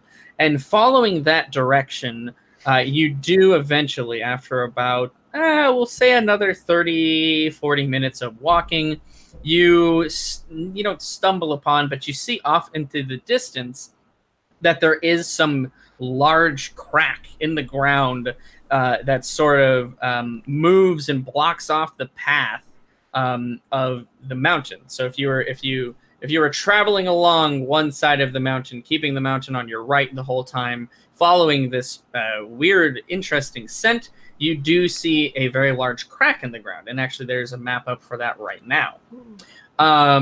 You don't see any spiders, but you're a fair distance away. But judging from how far away you are, this crack that's in the ground is huge. Like it's not just like the cracked earth that you've been walking on normally. This is a massive gash in the earth. Any sort of way you guys would like to approach this. So you're approaching, if you're looking at the map, you're approaching from the right side, heading towards that giant cave. Personally, I would like to approach with caution. I don't know what else you want to approach with. It's a good question. I will approach the gash with my wand at the ready, and I suggest we simply walk towards it and investigate what hidden mysteries are within. Okay, sounds good. Mendax. Sure. We will All approach right. it cautiously. Weapons drawn. Minds sharp. Having got all our silly willies out in the morning. Oh yeah, certainly seems like all the silliness has left. Yeah, so you guys begin to approach, and what's the order you guys are gonna try to make the ascent to this? I am always the very eager piece of filling in the sandwich who, understanding his lack of physical prowess, tries to nestle himself between more obvious targets. Okay, so you're going to be in the middle. Do we want to lead with Mendax or with Call? Carl the Kinku, the bird-berry, and Carl Definitely. the Kinku standing in the front. Yes, right. I'll bring up the rear. Sounds good. So Mendax in the back, watching the six, if you will. Okay, you guys approach this. The split in the earth is about, we'll say it's about 200 feet away by this point. So it's still a fair distance between you and that. Roll a perception check, each of you guys. I want to just know who rolled the highest. No shit, not me. 9. 6. 15. 15. Nigel, you spot it first. There is some movement happening in like the back towards the mountain itself, and you follow it, and you can't get a perfect angle, but you do, after walking a bit more to the side, you see that there is you don't see that movement anymore, but you do see that there is a cave that is sort of supplanted into this mountain here. So you're assuming that the movement that you saw was a spider, presumably, and that it kind of scurried off into this cave. So it looks like there is this giant split in the earth that these spiders are coming up through and heading over into that cave. What would you guys like to do? Well, obviously, I'll share with you guys. You can see over there. I think I've seen some spiders moving. I'm not really sure how to attack what seems to be a gigantic swarm of spiders. I know how. How? Carl, how should we do this? So you see I have this large red potion. This potion is a fire potion. If we were able to get the spiders all in one clump, then perhaps we could roast them and have a spider barbecue.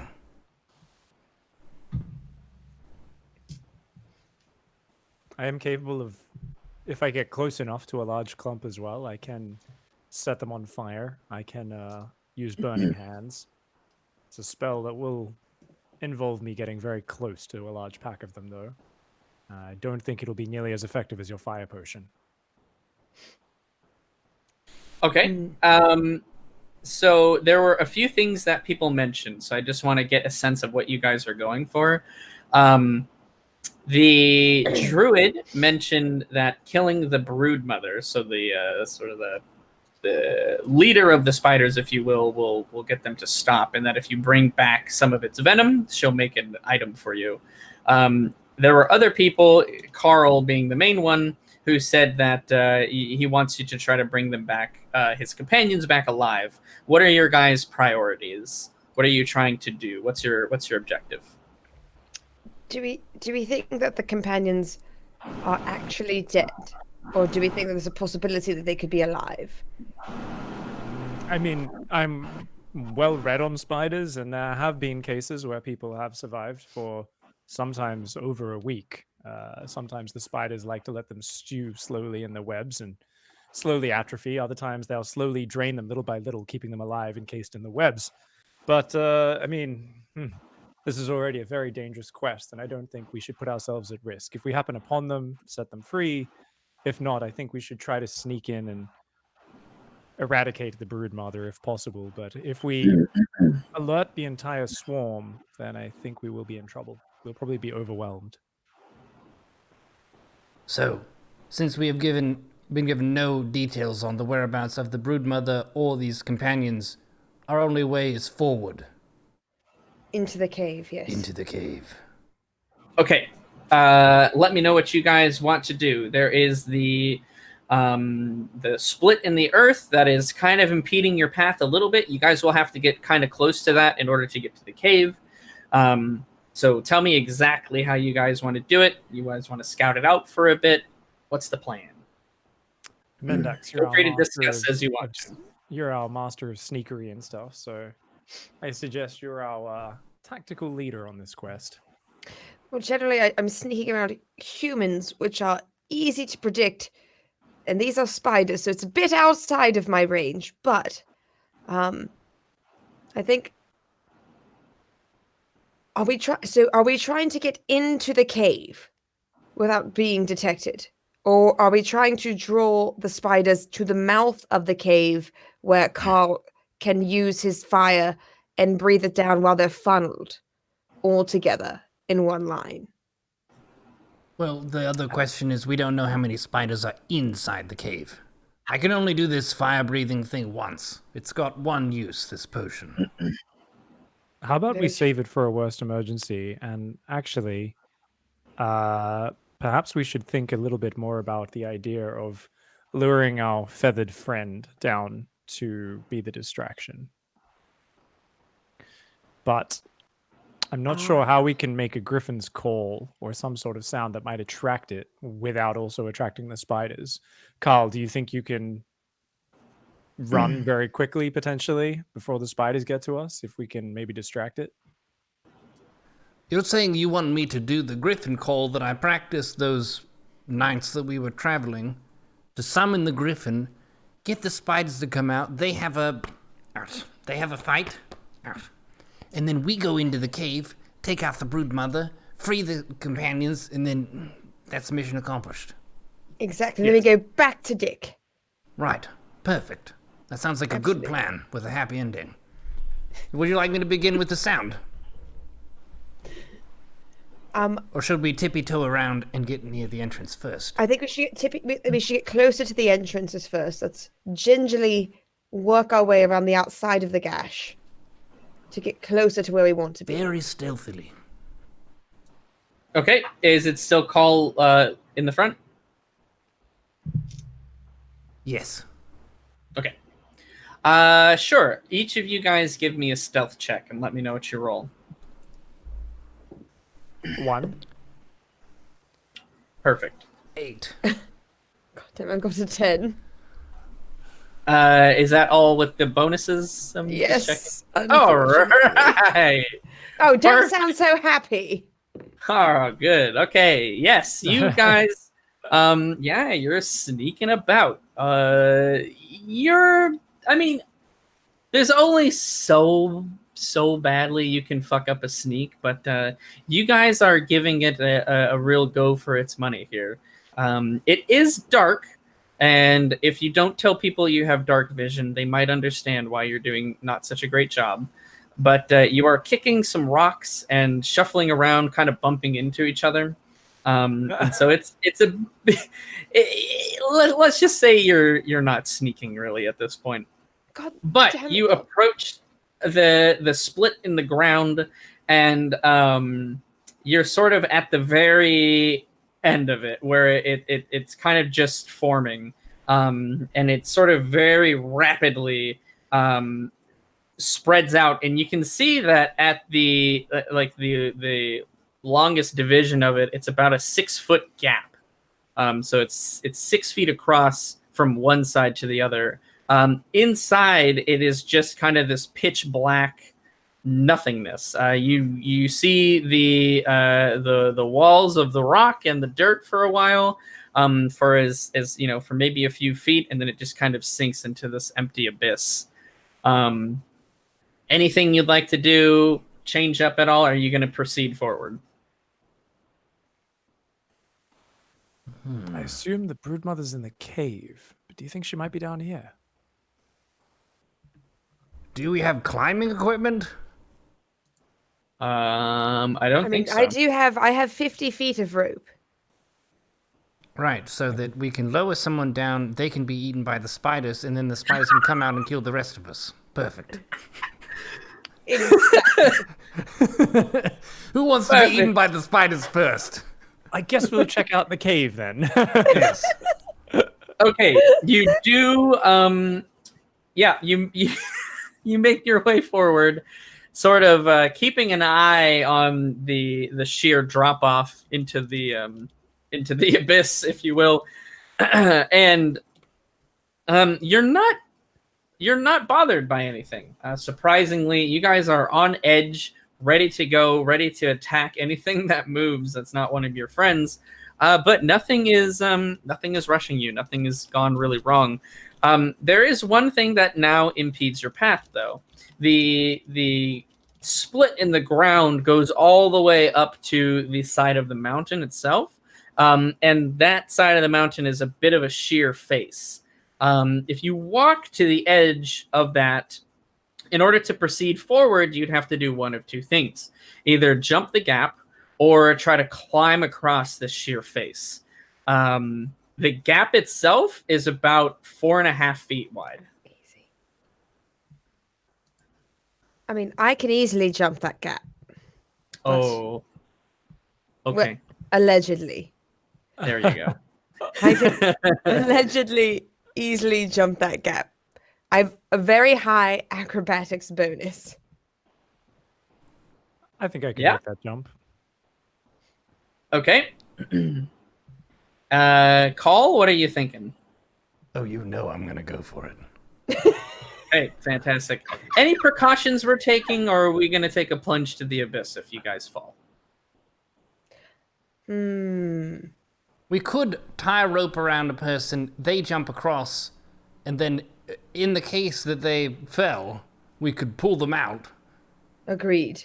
And Ah, I think that's for the best. And then once the first person is across, the other person ties the end of that rope to their waist, so that if they fall, the first person who made it can hold them up. Right. And that second person also has more rope tied around their waist for the third person. Carl's the strongest, so he should jump first. He should jump first, and I should jump last. No, Nigel should jump last. Because we'd have 2 people to pull him up. Is that about right? Perfect. Sounds pretty good to me. We have a plan to cross the ravine. All right. Alrighty. Tie the rope to my waist. Let's go. Okay. Move around.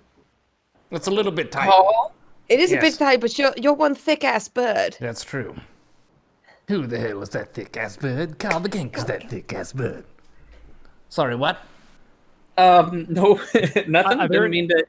Yeah, if there's like a boulder or a tree stump or something, we can also anchor it to, just as a backup. You unfortunately don't see anything around that is within range for you to really anchor it to. But good thinking on that. But Alright. it probably is just going to be up to you and Mendax to hold the Right. line if Call takes a spill. It's all Okay, our so- muscles. We can do it. All the muscles. I'll wrap Yes. the give him plenty of slack. I'll wrap part of it around my waist so that I have my entire body weight to help hold it. And I'll pass the rest to Nigel. Okay, sounds good. Call when you are ready to jump. If there's anything you want to do it now. But when you're ready, go ahead and give me an athletics or acrobatics roll. I'll let you do either one. It's up to you guys. Both will be good. Well, One or the other. I would like to rely on my athleticism for a solid and effective jump. All right, let's see it. A 10. A 10. All right. So this is, it's a 4.5-foot jump. You do get a running start. It's not nothing, but it's certainly not the biggest gap in the world. You get a running start, and you do kind of fumble at the last second, but you're kind of in it. So you make the dive, you make the jump and leap into the air, and you're able to clamber onto the other side. Just enough. You solidly make it, but you do not land gracefully. You kind of almost impale yourself on the other side of the ledge and quickly scramble your way up. I slipped, I would say back to them. Mendax and Nigel are kind of wide-eyed, slack-jawed, just holding onto the rope for dear life.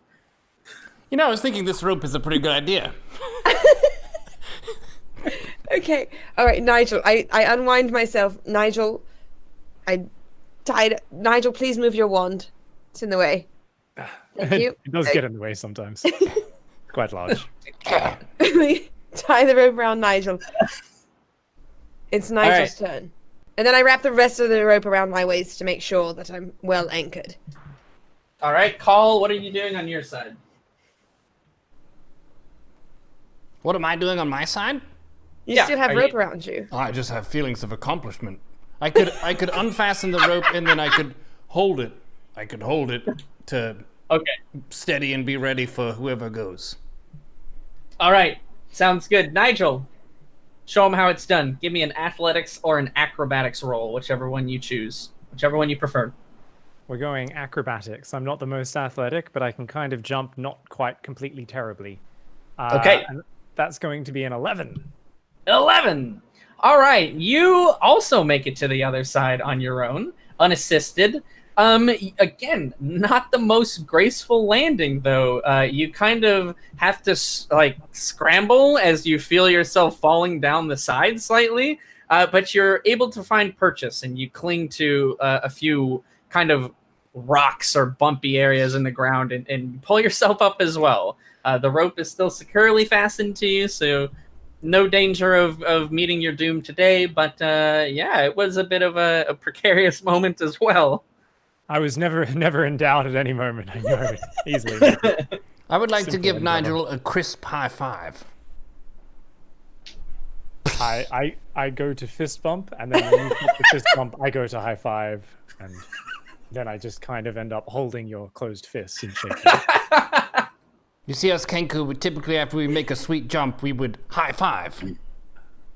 Yeah. Okay. Okay, do it again. Ready? 1, 2, 3, high five. That was close enough. Well, we're good. It's easy, Is Mendax. Come on, join Is us. it my turn now? Okay, thank you. It's easy. I'm going to roll on acrobatics because I have an insane bonus on that. So All right, insane bonus. Definitely no way to fail. Let's see it. definitely no way to fail.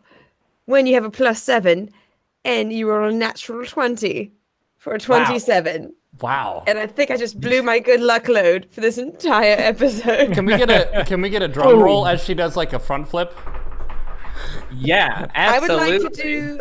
like to do a triple sow cow into a front flip, into just a general somersault, then pop up, spin around 3 times in a row, and land with jazz fingers out. Absolutely. You do all of those things and more as you run and sort of vault yourself as you sort of do this wall run for a second and jump off to find even more height and pull off all these fancy ass tricks. And you land, you stick the landing like a goddamn champion, jazz hands and all. Call and Nigel are on the other side holding up papers that have the word 10 written on it. And then great, everyone's on the other side. Yes. Okay, I'm going to untie the rope from me. Gentlemen, please untie the rope from your waists. I would like to have my rope back. And I would like a crisp high five for that sweet jump. Well done, Mendax. Hell yes, you would. Yeah. Nice. We've defeated the chasm. Nothing can The stop us chasm- now. Chasm That's has right. been defeated. That gash has nothing on us. Nothing. You are now closer to danger than you are to safety. As you look behind you and see the cave is much closer than before. Everybody give me a perception check.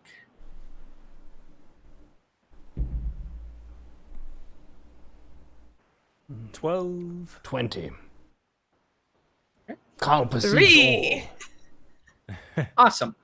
All right, yeah, that's no problem. That'll Let's come see. into Shit. effect a little bit later. What do you guys want to do? Well, I believe we're heading to the mouth of the cave, and then I will do the bird call to the griffin. Okay. Yeah. What's the formation? How are we accomplishing that? Or is Call walking on his own? As we walk forwards, we'll look. I want to really look for cover as well, somewhere we can hide. Right, we want to try to figure that out. But yeah, who's going first out of you two? Well, If- I think I should go first in most cases, but in this case, it's best if you're slightly inside, so if I do the griffin call and then the griffin comes down, we can rush in quickly. We wouldn't want to get eaten by the griffin by calling to the griffin. That would be stupid. Maybe I'm misunderstanding. What is the point of what are you guys trying to accomplish with calling the griffin if you're going to run inside the cave after? Well, we just wanted to talk. I thought we tried to get the griffin to come out, Okay. and the spiders will come out to attack the griffin. They'll come outside. They will just press up against the outside of the wall, outside of the mouth of the cave. Okay. Nobody noticing us. Spiders rush out to fight the griffin. Uh-huh. They're in the middle of a battle. Then Okay. we go in while the spiders are outside to find the broodmother, kill the broodmother, hopefully find whatever remains of Carl's friends so he can stop being such a fucking bitch. And then we come out, throw some meat at the griffin. It loves us. We get some feathers. We get the spider icon or whatever we need from the spiders. And then we go back, get our rewards, get meat back with Dick. And then Carl gets to hook up with a druid, and then everyone is happy. That's the plan. Perfect. Okay. Let's see it. Okay, so you two get into the doorway. Get into the mouth of the cave area. Wait, no, to the side of the mouth, to the side of the cave. Get to Because this. if the spiders come out, we don't want them to tackle us. You handle that. I'm about to make the best bird call you've ever heard. Oh, I'm so ready All for right. that. Okay, Nigel, with me. And I would like to draw my bow. Okay, yeah, there's like some rocks and boulders that have been rolled down the Actually, mountain. strike that. I want to get my daggers out. I feel like this Okay. is close combat situation at the moment. So daggers out. Okay, Walk to the mouth of the cave, Yeah, we're hiding. but to the Hiding. side of it, pressed up Okay. against it, very stealthily. We've not eaten any carbs for quite some time. We're not bloated. We're not taking up very much room at all. So we're just Okay. standing on the side of the edge of the cave mouth. understood. Very closely pressed. Are there any boulders or anything, or any trees or any cover that we can use? to Yes, add there to are our- some. Rather than doing the cartoon stand next to the doorway, just to add another layer of sneak detection. Yeah, there are some rocks and boulders that have kind of fallen down the mountain in the past that are pushed off to the sides of the opening of the cave. Yeah. Okay, that's a better idea. We'll hide behind those. Okay. All right. Let's see this. Are you done yet? Wait, are you standing out in the open and doing the scream? Why don't you hide with us and then do the scream? Listen, if you're doing I'm a good scream, you need to have proper volume in your chest. The air comes from your lungs, and if you're all Listen. hunched over hiding in a corner, you can't do much of a scream now, can you? You know what? Will I you let the apologize. Kenku for do his questioning. work? I apologize. You're the artist here. You're the scream artist, and I'll just let you go ahead and work your masterpiece. You know what? Thank you. It's very respectful of you. Very well. Stand back.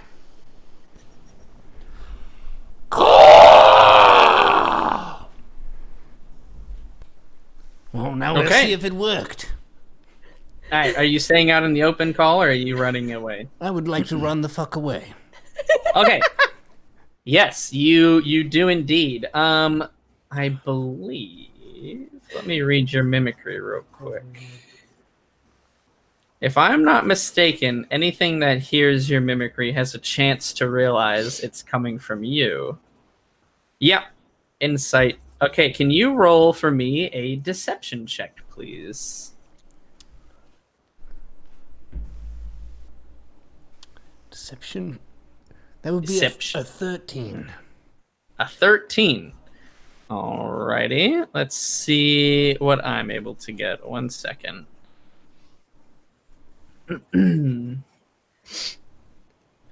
13, pretty hard to beat. Let's see. Alright, fair enough. I guess this shit's actually happening. So you do that very loud call, which you have been practicing and perfecting over the last few nights, much to the dismay of your companions, and to any other woodland creatures who have heard you and run terrified in the other direction. A griffin is nothing to fuck with, man. And after a few moments of silence and holding your breath, not knowing if you made the biggest mistake of your life by screaming right in front of a spider cave, or if this is the most genius plan you've ever concocted. But then you hear a mirroring, very identical screech in the night sky. Yes, indeed. Exactly like that. And you look up, and as I said before, it is pretty dark. It is now, the sun has set, so Nigel is essentially just blind, and Neuro and Mendax are still even struggling with their dark vision, as it only goes about 60 feet. And as you guys wait, you begin to hear the familiar whoosh of the air overhead as something massive passes over the front of the cave. After a few moments and a few more passing by, you hear that screeching sound again, but a lot louder. Roll a Constitution save.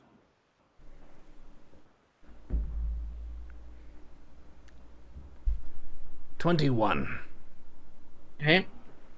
I feel a little bit invigorated. 14. 14. Oh, Ash is muted. Oh, And 20, but 18 plus 2, so 20. Okay, you're each able to plug your ears and strain against how loud and high pitched that screech really was as you feel the tinnitus setting in and your eardrums beginning to ring. Somehow, you manage to escape rupturing your ears themselves. After all of that nastiness, you hear a very loud thud in the main area where you guys where Call was just standing. What do you guys do? Are you looking over there, or are you just cowering behind the rocks? I'm admiring my handiwork, thank you, sir. I mean, I'm peeping out, but not all the way, just ever so slightly, so that I can gauge what is happening in the open without Yeah. revealing myself. I'm the same vein. Cowering for the most part, but just a little bit of peeking. Okay, mostly cowering, partly peeking. Yeah, you look out on this magnificent beast, and though it is dark, you get a sense for exactly how ferocious and imposing this creature really is. You do, even to be in its presence, you can sense how deadly and dangerous this creature is. It has evolved essentially to prey upon large creatures, not having any issue with killing horses easily, as the same with other griffins as well, and humans by no fault of their own. Very territorial, and you make the realization that you are in its territory in addition to the spiders. Roll a sneak check, each of you.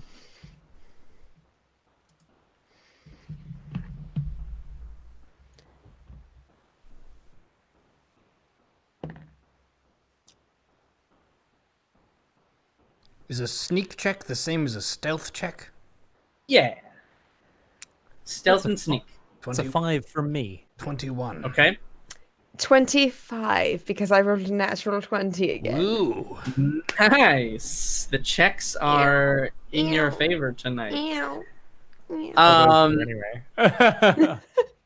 Nigel, you sort of are too enthralled with this vision of what this creature is, and accidentally break off a piece of the rock that you realize you were clinging to a little too hard, and it clatters down onto the ground. The griffin instantly flipping around and spreading out its wings wide. Its wingspan is about 10 feet long. And you see that this thing is absolutely fucking massive. The moonlight and stars are just enough to catch the side, or the sort of glinting in its eyes, as you can see these two shining orbs now are fixed on the position where that sound came from.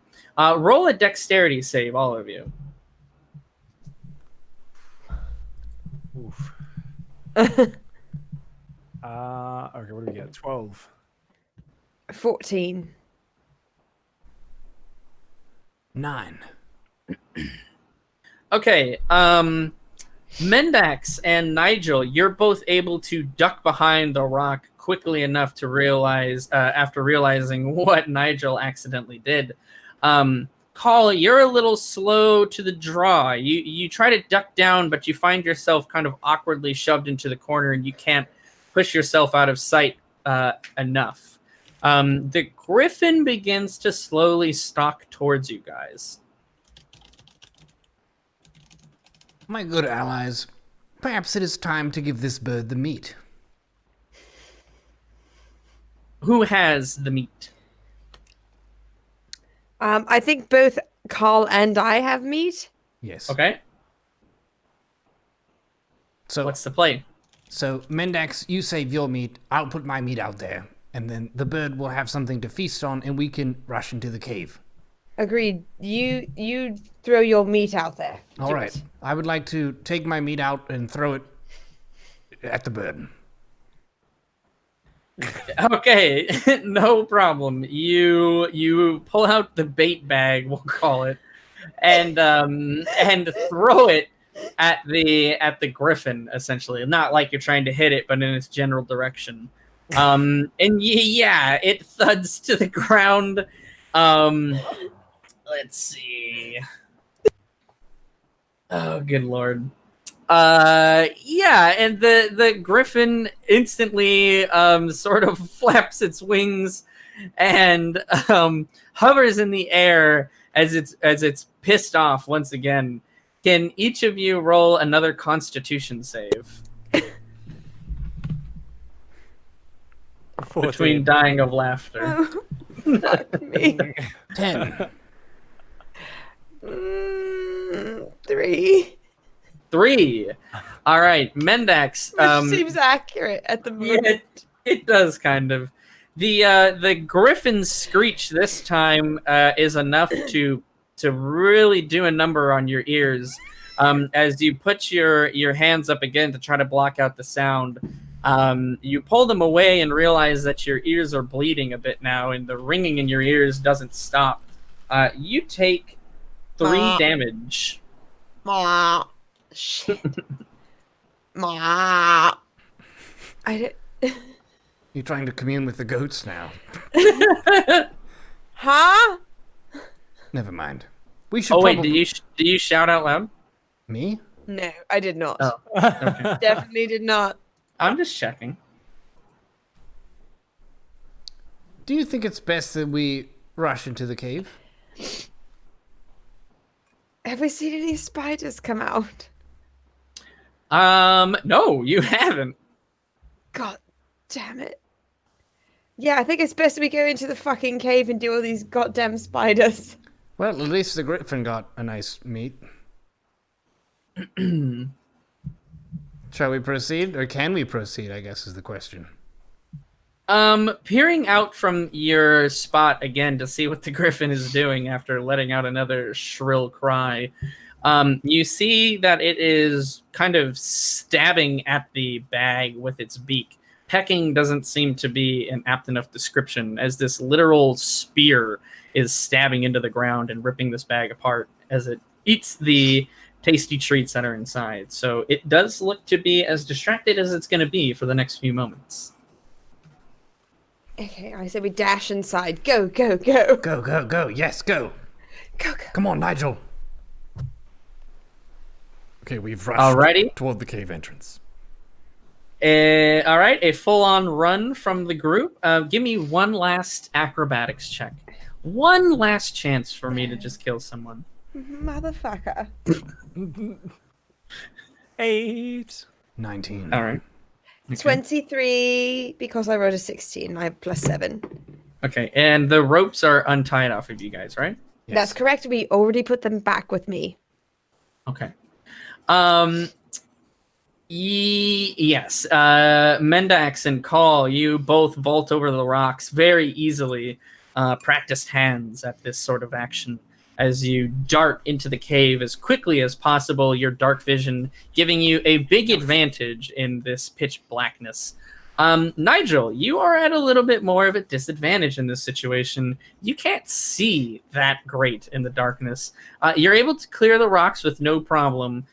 This hulking behemoth of a beast to the side of you, again, just jabbing into this bag. But as you approach the cave, your boot gets stuck. It just inexplicably gets stuck as if it's adhered to the ground. Is this a goddamned horror movie? Ah! What would you like to try to do? Just get out of the boot. I have extra shoes, Nigel. It's fine. Hallelujah, I mean, Jackson.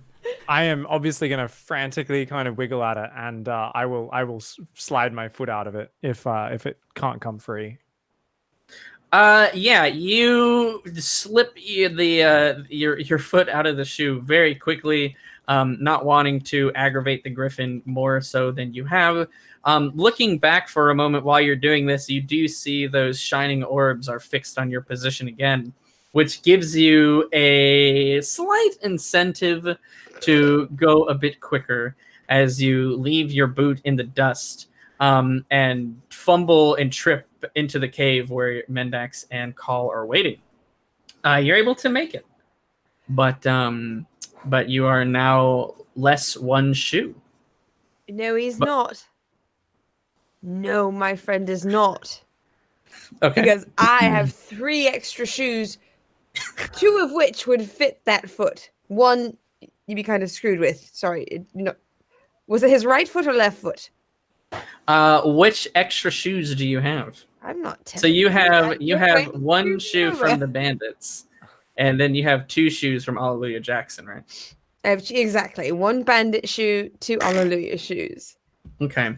It is Nigel's left boot that is missing. Damn, I only have 1 left. So hopefully you fit Alleluia Jackson's shoe because that's the only left-footed shoe I have left. I will try to slide it on. Yes, Cinderella? you. Oh, you are Cinderella. Yes. Perfect fit. Who It would does have fit known? shockingly well, as you have now 1 shoe on your right foot that is kind of a beige brown color, and a pearly white, almost sneaker on your other left shoe. I mean, you could also have the right shoe if you would like to match. It's open to you. I will give it to you for nothing, my friend. If you would like to have matching shoes, and then I would carry your excess shoe. I would love to have evenly balanced shoes, since running in different thickness soles seems a little bit nasty. Perfect. I will give him the other shoe, and I will take his excess shoe, and I will add it to my shoe collection. Sounds good. Yes, Nigel, you have shiny white shoes. Now equipped. I guess if you would like to put that into your equipment, please do. Those are Alleluia Jackson's shiny shoes. While Mendax and Nigel were swapping fashion tips, Call, you sort of got a... you've been looking around. You've been looking around the cave to see what kind of environment you're in. You notice, and this is where that perception roll from earlier is coming in, that the sides of the cave are covered in this thick white silk. There is barely any rock coming through. That's not what your perception roll is for. Anybody can see that. What you notice is actually on the ground. On the ground, there is no silk that you see at first, but upon closer inspection, maybe a strand of it was caught in the light of the moon that was able to pass by the cave front for a moment. You see nigh invisible strands of thread that span as you look all the way back into the front and by the entrance now, even where the griffin is. So there are these just very, very, very faint and barely visible threads on the ground. You touch it, it's not like this silk that's on the wall. Your hand doesn't stick to it necessarily. This is not sticky. This is sticky. Not sticky, sticky. Not sticky. Sticky, sticky, not sticky. I figured it out. Perfect. Good job. Thank you. We do know that spiders can set up networks of these threads to feel when prey enters their territory, so they can set up ambushes. And we discussed this in the forest. So keeping that in mind, Carl, would you maybe not play the "Hello, we have food walking into your cave" song on those strings? It's a good song, though. I will say that to avoid, it would basically be impossible to proceed and avoid standing or walking on any of these threads, unless you have some special way to fly or float, which you might. I don't know.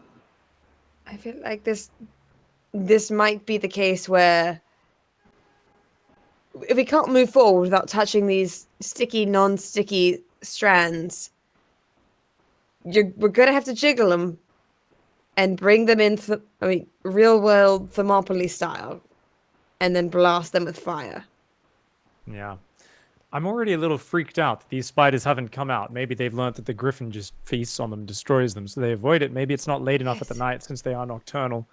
Part of me is thinking of, if they were not in danger, I could conjure an unseen servant here. It's going to take me 10 minutes of just chilling in this cave entrance, which doesn't seem like a good idea. and I can basically get it to just sit there and play, hey, there's food here in your cave on the strings, and then try to lure the spiders out to the griffin, but this seems like a bit of a long shot. And I can only channel that unseen servant 60 feet before it dissipates. So I don't know if there's anywhere to hide. Are there any... Is this just one cavern going down? There's no side paths, there's no boulders or anything. This seems like it's probably too fancy of a plan. You're not too far into the cave. You're barely beyond the mouth of the cave as it's sort of, you go in and it veers off to the right fairly quickly. So you've gone down the right pathway. But as far as like branching off tunnels, you haven't seen any of that yet. So far, the path in front of you continues for a bit, and then you see it kind of shears off to the left. So you're not entirely sure what the rest of this cave looks like. You do feel fairly safe against the griffin. You don't know that would necessarily be an issue. But as far as spending 10 minutes in one spot in the entrance of the spider cave, I leave that entirely up to you. Help me understand this, Nigel. I don't know what unseen servant is. Are you saying that you would conjure some servant for you who would go into the cave further and scout for us? I can't get it to scout. I can't communicate with it, but I can get it to perform simple tasks like poking the strings and then trying to lead any spiders that come. It can lead them to the just outside the entrance of the cave, basically. I can get it to perform menial tasks. It's essentially just a shapeless medium force. It's invisible. It can't be seen, though, so it can obviously manipulate things, but I'm not sure if it'll actually be able to lure them beyond the silk threads. Understandable. This is... If it could be safe for us to do this and have the three of us still sneak back outside and hide behind the boulders, I think it could work. But if we have the invisible servant tiddling with the spider web while we are three standing in the cave and like in this hallway, for the spiders to come out through, I don't think they'll pass by us to go to the griffin. So if we can get back outside to hide again, it might work. But if he can't, then I'm not sure that one would work as well. I've got It would probably work to bring them out, and then we could burn them. I think maybe we just headbutt in here. Dive deep. Carl's got some potions and some rages in him, I'm sure. His halberd's been itching for a fight. I've got a few burning hand spells up my sleeve. We've got one fire potion. That's right. I've got some knives and a biting wit, so... So what you're saying is we take our badassery, go into this cave all the way and kick their shit in until we kill the boss. I feel far more confident against a horde of spiders in a confined space head on than I do against a giant ass griffin in the open who's already pissed off. I would like to equip my halberd. Done deal. What is the light situation? Mendax and Call, you guys are doing okay. Nigel, it is fucking dark. Shit. Why do I never think about this? Checks inventory. J minus.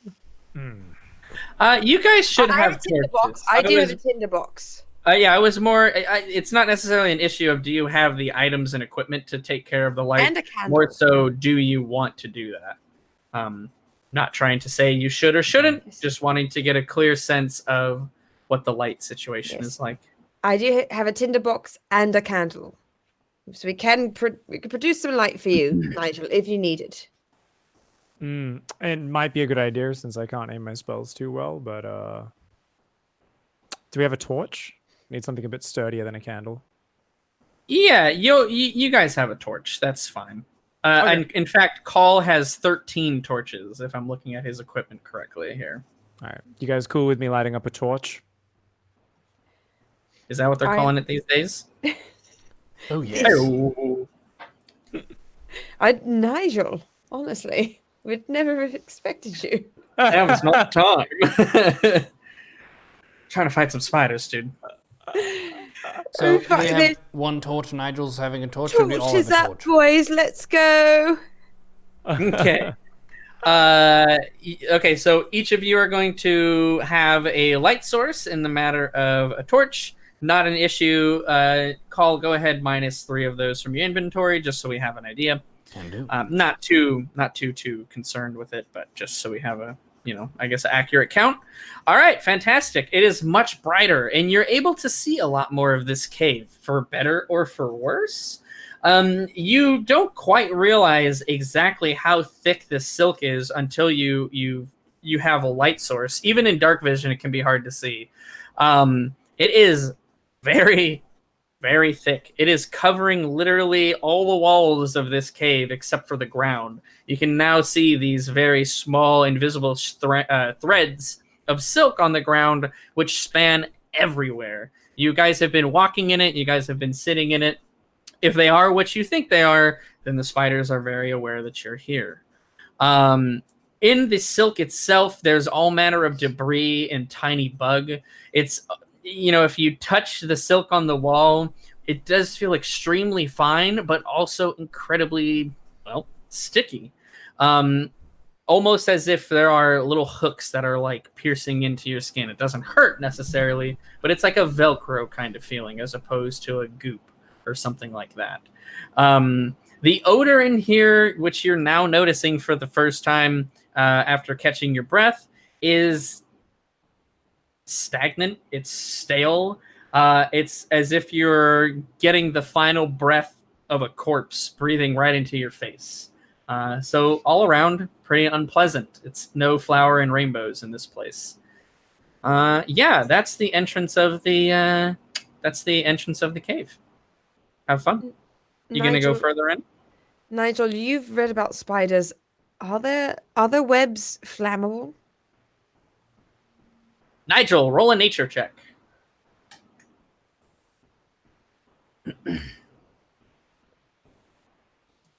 You're muted, sire. Sorry. Rolled a 1. I have a +3 to nature, though. That may be this chapter I skipped. I'm not sure. He doesn't know shit about spiders. All that time playing with his wand and no reading about spiders. You don't know if they're particularly flammable, but I will tell you there is a very easy way to find Well, out. I was about to say, as somebody who does know how to mansplain and nerdsplain, my master Nivix did it a lot in my upbringing, and I learned from him. He was a bit of a father figure. So rather than admitting I don't know things, I'll explain how I do know things that I don't know. I mean, obviously, we can simply test it out right here and find out, and I'll just hold my torch over to one of these silks on the ground. You do it to the silk on the ground.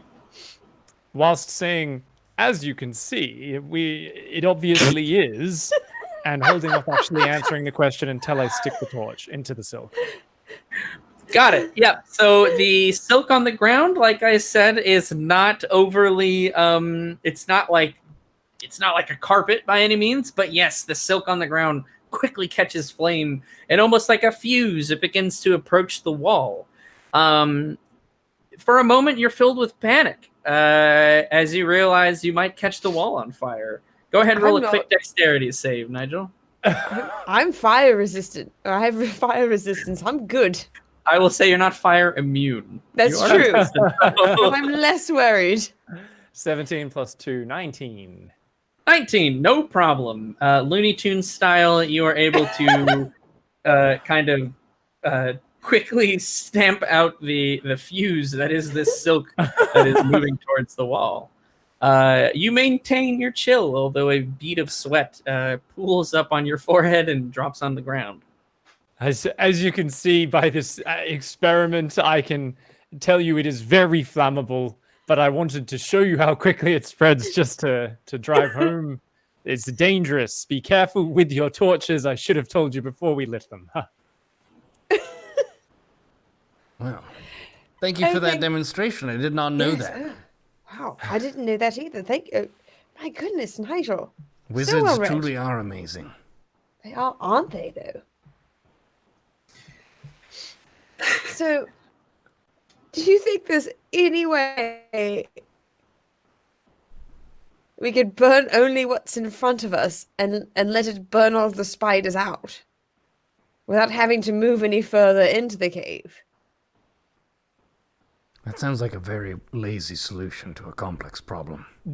Does the webs on the walls, they extend outside the cave, right? Now that we can see Yes. with light? Oh, Yep. shit. Yeah, I think there's a griffin between us and that plan now. But I also have a rapier. So could I cut the webs, a nice little fire break from the front, and we only light the back part of the webs? We don't even know that the brood mother is here. We will be lighting a cave on fire. I mean, that just sounds like a good time. I will say as well that your alignments might have a problem with it. There are possibly innocent living people in the cave. Oh, that's right. Just gonna Yes. throw that out there, unless you want to Okay. make the dive into Evilville. I mean, my alignment is. I'm kind of okay with it, but yes, okay. So fine. We walk into the cave and we don't burn shit down. Hi. Hey, man, I'm just here to tell you what'll happen. That's all. They're dead. They could be dead. I don't know. Yeah. They're probably dead. Save- Yes, I mean... And if they're very- not, they're probably beyond saving psychologically. If you're doing them a favor with a quick burning death, I'm just saying. But fine. Let's walk into the fucking cave. What if and it not was burn. you, Mendax? What if you were in the cave? Would you I want am someone in to the just cave burn and it I'm down? saying we should burn it. In the cave, in a cocoon, you know what I meant. I would say burn me because I'd be embarrassed that I let myself be cocooned. Well, you're also a weirdo. That is also fair and also true. Well, let's try our best. I will use this large halberd. Nigel will use his amazing wand, and you can stab something or shoot it with your bow. How about We that can for a stab plan? something. That's an excellent plan, I suppose. If burning is off the table. We then could I just sit believe- in this cave mouth and talk for 20 hours about different strategies and game plans and whatnot. But just as a reminder, Kenku don't live for particularly long. We have a lifespan of about 35, and if you could shut the fuck up and make it into the cave, I would most appreciate it. Thank you.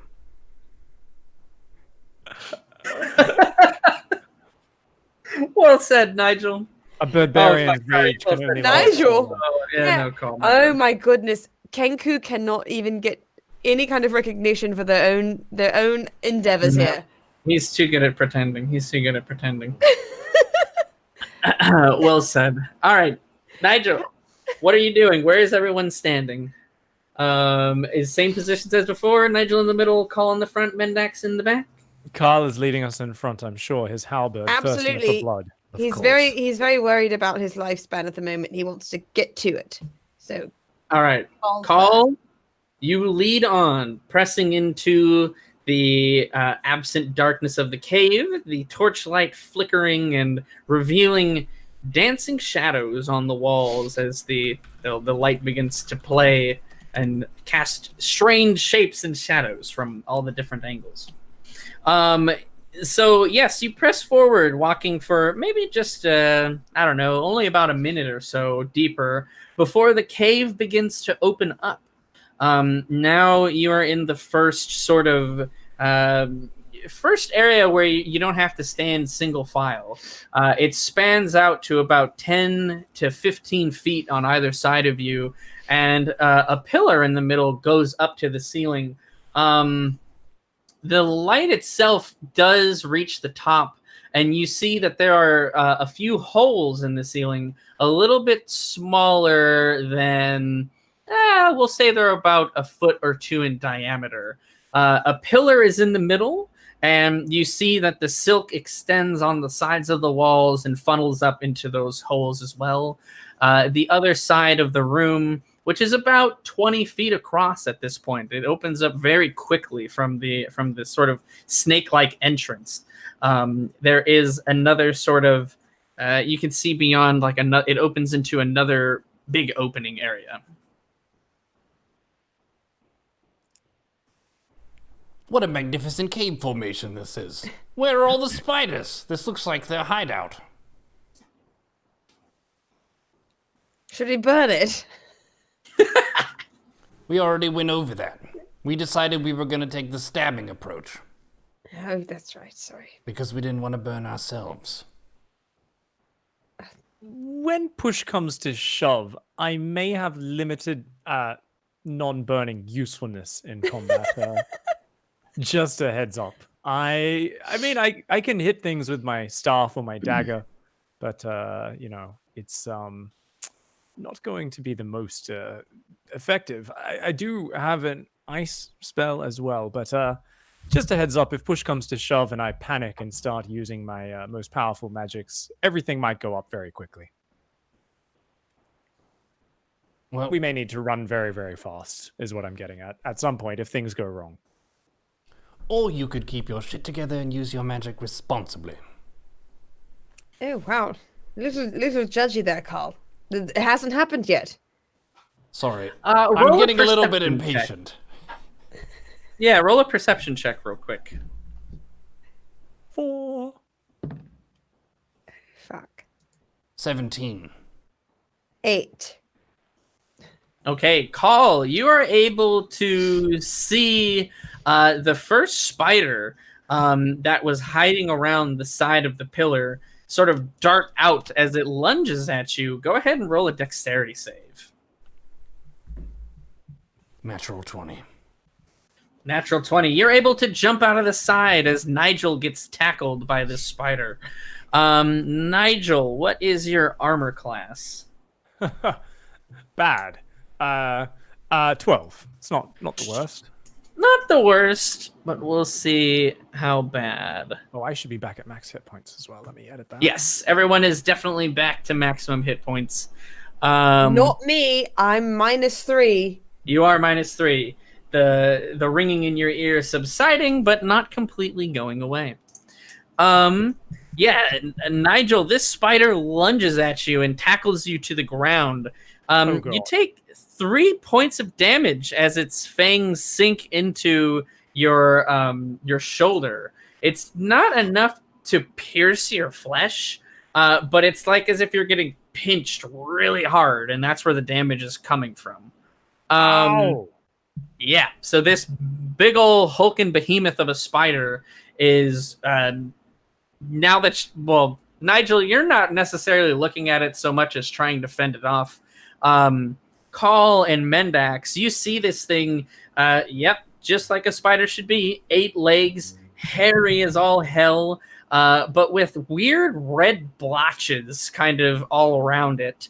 It has a large set of pincers, and Mendax, you can see these black orbs set into its skull, which must be its eyes, as the sort of creaking and squishing of its movements begin to fill your ears, Nigel, as this thing is it's attacking you here, bud. I'm going to let out a very manly scream and kick at it. Okay. You kick at it. Go ahead and make another dexterity save to see how you're able to manage that torch you were holding on to. Oof. That's going to be 17. 17. You are able to keep it from hitting the ground as you sort of, your hand like bounces off, but you're able to flick your wrist in such a way, keeping your presence of mind not to set the ground on fire beneath you. And you kick at it, right? So give me a strength check to get out of this grapple that's essentially happening here. All right. And that's a 7 + 1, 8. 8. All right, let's see. No, this spider is proving to be too formidable a combatant against you. And he is able to keep you pinned to the ground. But now, Call and Mendax, you're able to act as you wish. Go ahead and give me initiative rolls from you two. 16. Okay. 8, 9, and... Did you get 2 for initiative, right? It should be there's a stat block at the Oh, top. wait. You have a +3. It's Okay, next to then- your armor class. Oh shit! Then 12. Oh, then I Okay, have so 19. 19 and 12. Okay, perfect. Call, you feel slightly bad that your instincts took over and darted you out of the way of your friend, and your buddy got tackled, but you quickly snap to it, realizing your friend is in danger. What do you do? I would like to very happily finally get to use my halberd. And if it's pinning him down, if I could swing at it without hitting my friend. Is that possible? Yeah, you can sort of golf swing at this thing, no problem. Yeah. Little golf never hurt anyone, except maybe a No, spider. give me a to hit roll here. That's an 11. Alrighty, any bonuses to that? Is that including your +5 to hit? Oh no, that would make it a 16. All right, that sounds a little bit better. Yeah, you are able to swing this halberd at such an angle that it is going to miss bisecting Nigel and cleave into the side of the spider. Give me a damage roll, and don't forget to give me an additional +1 because of the masterful sharpening that has happened. Very nice. Oh my goodness. A perfect 10. A perfect But 10. it's D10 plus 3, right? For my It's a halberd. D10 +3 and then plus an extra 1 because of the sharpening. Okay, so 11. Sorry, 12. I don't know. Wait, you rolled a 10? I what did you rolled a roll? 9.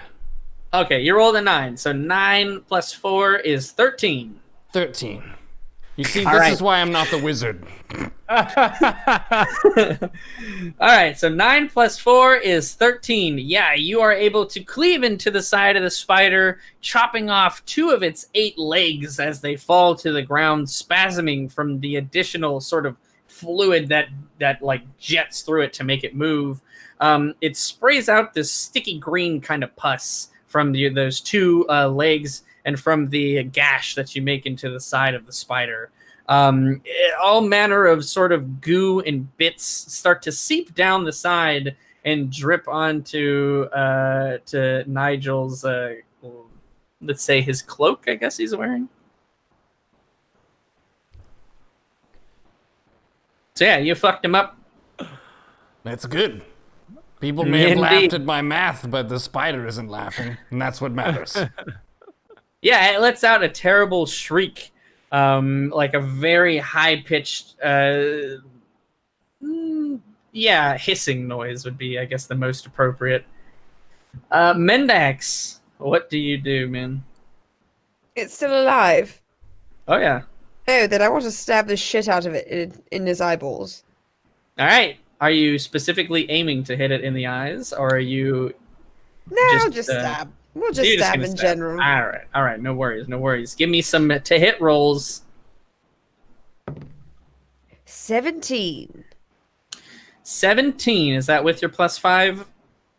Oh, no, that's not with my +5, so 22. 22. It's important to remember those +5s, ladies and gentlemen. 22. That's absolutely going to hit this guy. Do you want to roll some damage? I would love to roll some damage. So 1d4 plus 3. Okay. So 6. Are you doing your dagger or the rapier? The dagger. I had my daggers out.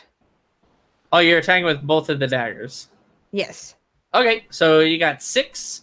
Absolutely. You stab one of the you stab its head essentially, or just below it as it stabs into the, I don't know, the biology of a spider.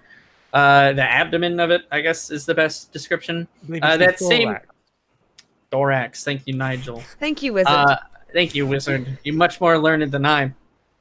That green goo begins to well up and coat your dagger again. Do you want to go ahead and hit with the other one? I would love to hit him with my second dagger. Okay. Just so you know as well in the future, if you can attack with the rapier and the dagger as well. Just so you're aware of that. I don't know if there's a much specific better reason because you're there's- doing the dagger. No, I just had the daggers out because I thought it was going to be a closed tunnel and daggers are better in close combat than rapiers. I didn't want to hit the sides of the walls. Here I am with the halberd. Very good point. Large cave. Alrighty, go ahead and you want to do the rapier attack then instead of a dagger? Sure, why not? Go for it. This one will be without any bonuses to the hit roll. Okay, let me get my 8. 4. Nope, that is not going to be enough. The rapier a little bit more less wieldy than the dagger. You stab through essentially one of the sides of its legs, but you're not able to make a good enough contact with it. You do get, though, on that first dagger roll, I believe you do get sneak attack for that because I do. You would have advantage. So go ahead. I think that's an additional. What is it now? Is it 1d6? I think so. What is your sneak attack? Where is it? Sneak attack, yes, 1 extra d6. Yes, Yeah. 1d6. All right, give it a roll. Oh, is a 6. Okay, so yeah, I think that is probably going to be enough there. Let me Get off my wizard. do some quick maths. Ooh, actually, no. Don't you fucking lie to me, TM. I've It- already yelled well- at the spider. I've already yelled at the spider. The yell still sticks. The yell is intimidating. Well, I'm going to BM the shit out of this spider. The spider is much worse for wear as the dagger sinks in deeper, kind of dislocating its head slightly. It's barely clinging on to life as it's no longer focused on attacking Nigel, and its legs are spasming and freaking out as death is just on the horizon for it. It is still alive, though. I get a movement, though, right? Yeah, you can move. Because I'm level 2, so I get the extra movement. Yeah, so your level 2, what that does, that is the cunning action.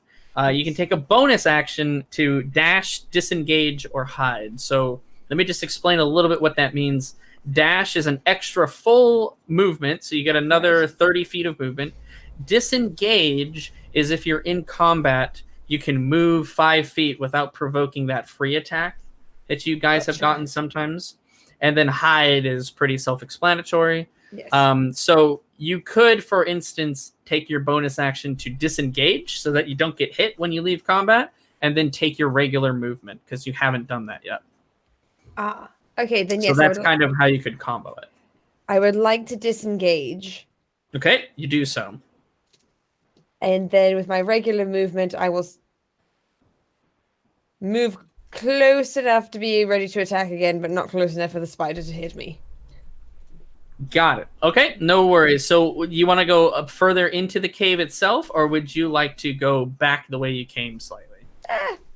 YOLO. Further into the cave. Okay, you got it. So you are able to move further into the cave.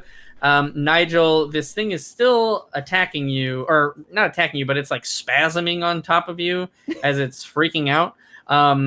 What do you want to try to do?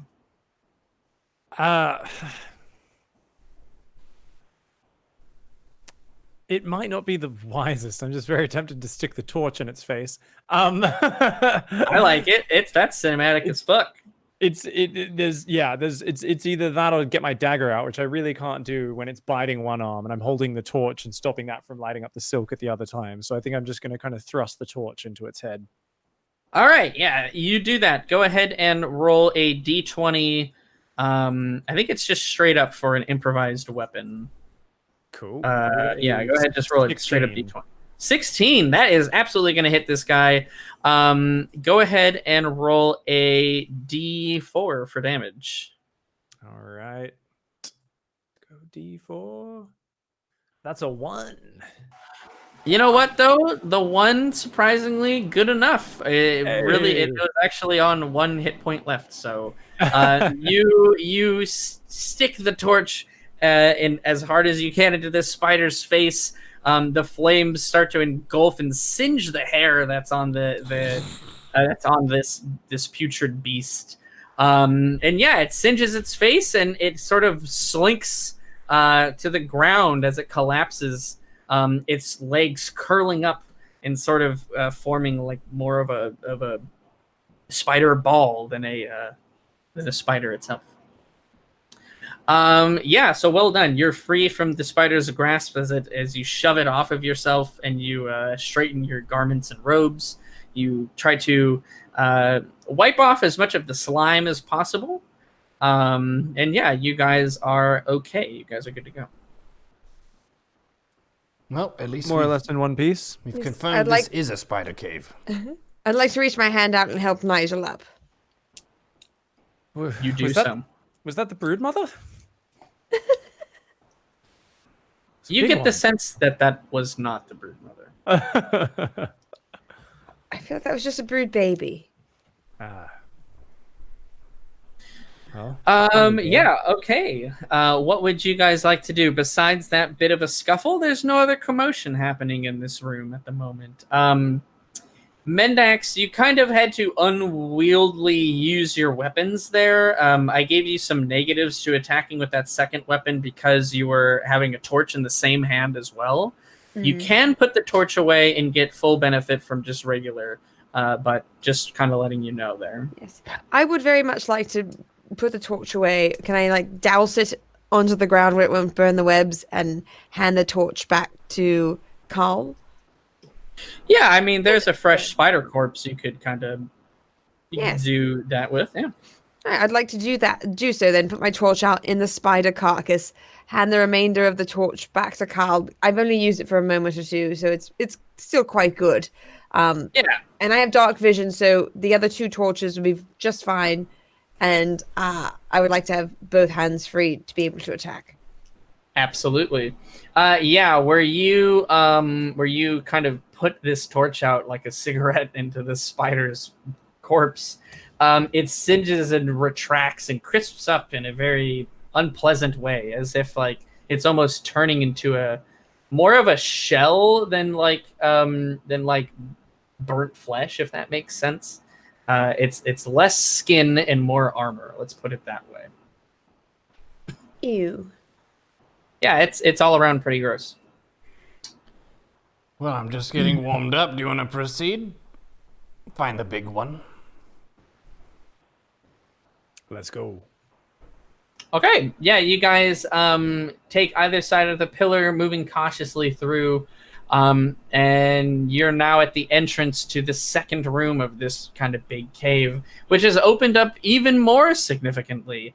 The room itself is about 30 to 40 feet wide, and now the ceiling extends up beyond the reach of your torch. You actually can't see how high up it goes, but you think that this is where the cave has truly started to begin. Everything else has just been maybe the entrance so far.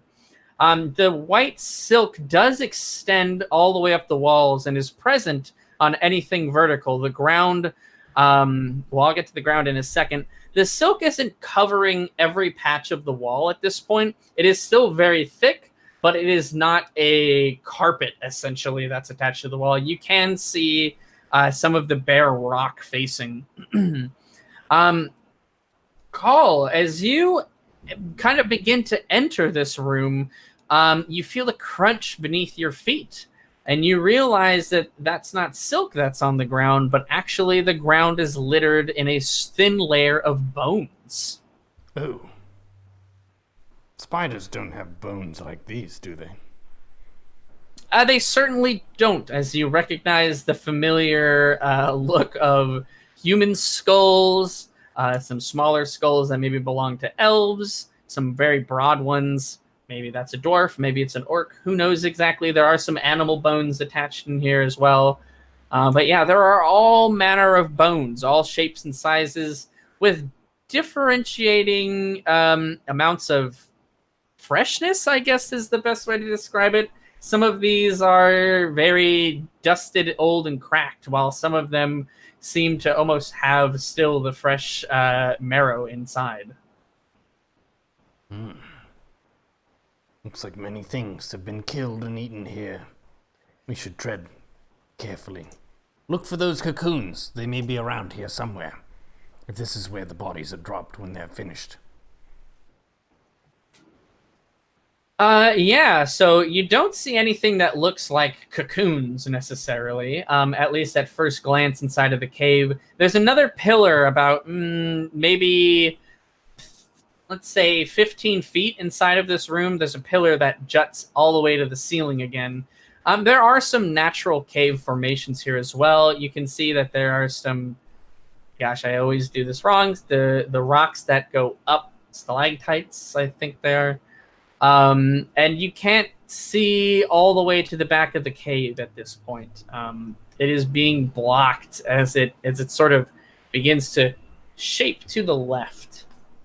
So you don't exactly know what's at the end of this room. All you know is that there are a bunch of bones on the ground. Does it make a loud sound when we move on the bones? Do you test that out? I would like to very carefully, with my light Kenku feet, just test. He has hollow bones, you know. He does have hollow bones, but he is still carrying approximately 120 pounds of gear or something like that. The halberd itself, I think, is something like 50 pounds. Call, you gingerly step, you're testing the waters, so you're not necessarily trying to glide over the bones by any means. But yes, the bones do make sound, a crunch and snap as you walk on them, a sickening pop in some cases as joints are still held together by some sinew and flesh, but are separated as you move over them. No way but forward. We haven't found the big one yet. Let's keep going. Absolutely. Yeah, so same formation as before. Any other variances? I'll just periodically check in. I'm not trying to prompt you to make a change. I just want to make sure everything's still the same. Does that sound about good? I think it's the best. Two people who have fire first, and then me without fire in the back so that I don't get singed. Okay, does that sound good to everybody? Mm-hmm. Yep. Alrighty, excellent. Yeah, so Nigel and Call standing side by side with Mendax trailing behind, just slightly, not too far behind. But yeah, you guys begin to wade isn't exactly the right word, but walk isn't either. You do have to sort of push your way over and through these bones. There are, again, the same cacophony of crunches, almost as if you're wading through extra crispy potato chips.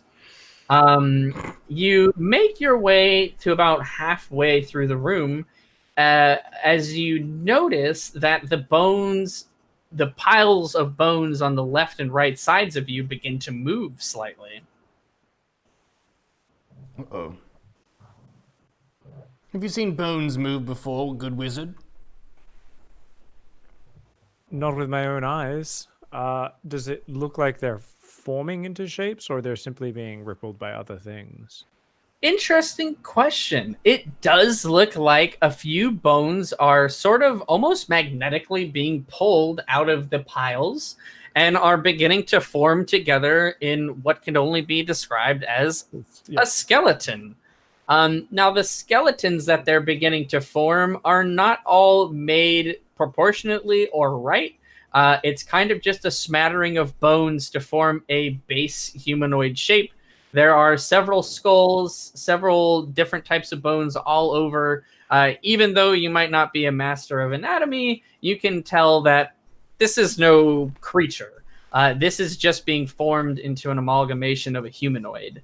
As you guys stand at the ready, these bones begin to, again, pull together fairly quickly as you guys are now surrounded by, we'll say it's about 5 skeletons. Skeleton monstrosities, we'll call that. And I think at this point, we will go ahead and call the session here and wait until next time to see how you guys fare against these bone constructions. Whoa! Holy shit! I'm hanging on a cliff here, Dungeon Master! It's a cliff! I have to watch the next episode of Wayfarers that'll happen in 2 weeks.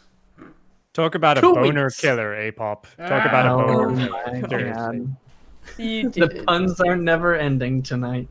Yeah, I think that's about good. I know that we had to start a little bit later because of the whole daylight savings, and Pig and I don't believe in daylight savings, so we had to move a few things around. So, yeah, I know we don't want to go too late for you guys. So I think that that's a pretty good end point for you guys.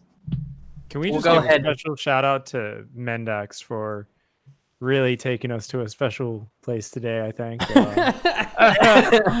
You know, I mean, it did start with an awkwardly muttered phrase about something to do with a box occupying my mind and my mouth. But, you know, it went from there. And it escalated very quickly and continued. We got weird. Mean, we jumped I like how at some point I feel like there was a subconscious level of our DM's mind that got activated a little bit here because the word gash just would not stop. Oh my popping up. god! Gash over and over. I gotta tell you, when I'm that just a spider poor bled out on innocent me, goblin boy. that was the yeah, first and time a moist gash got wet all over Nigel. 'Cause I was Moist like, what are gash. we describing, right? Leaked onto Nigel.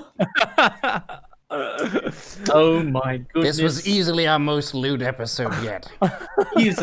easily. Viewers, don't like- worry. On the YouTube channels, there's a setting that says, "Is this safe for kids?" It says no. All my videos says say no, no. so we're clear. It says no. We're in the clear here. Oh, for God's sakes! I like how I'd often miss one, and then I'd just see Mendax's muted mic button pop up, Fucking and her kind of dying. like having a seizure, and I'd replay it in my mind and go, "Oh yeah." And once I saw you laughing, it would send me off again. Like seeing somebody else get it would just, oh, goddamn, yeah. My face hurt goodness. so bad. Oh my god. Well done, team. It's been awesome having another episode for you, chat. You're great. Hey, I hope you Ponchos. enjoyed the swimsuit episode. Always killing it. Yes, this was the swimsuit episode of Wayfarers. Oh, GG all. 2 weeks from now, 9 p.m. Pacific time. We'll be back. Take care of yourselves, and always remember to peruse the finest meats in the meat shop. We'll see you on the Mind next the one. gash. take care. Thank you. Oh.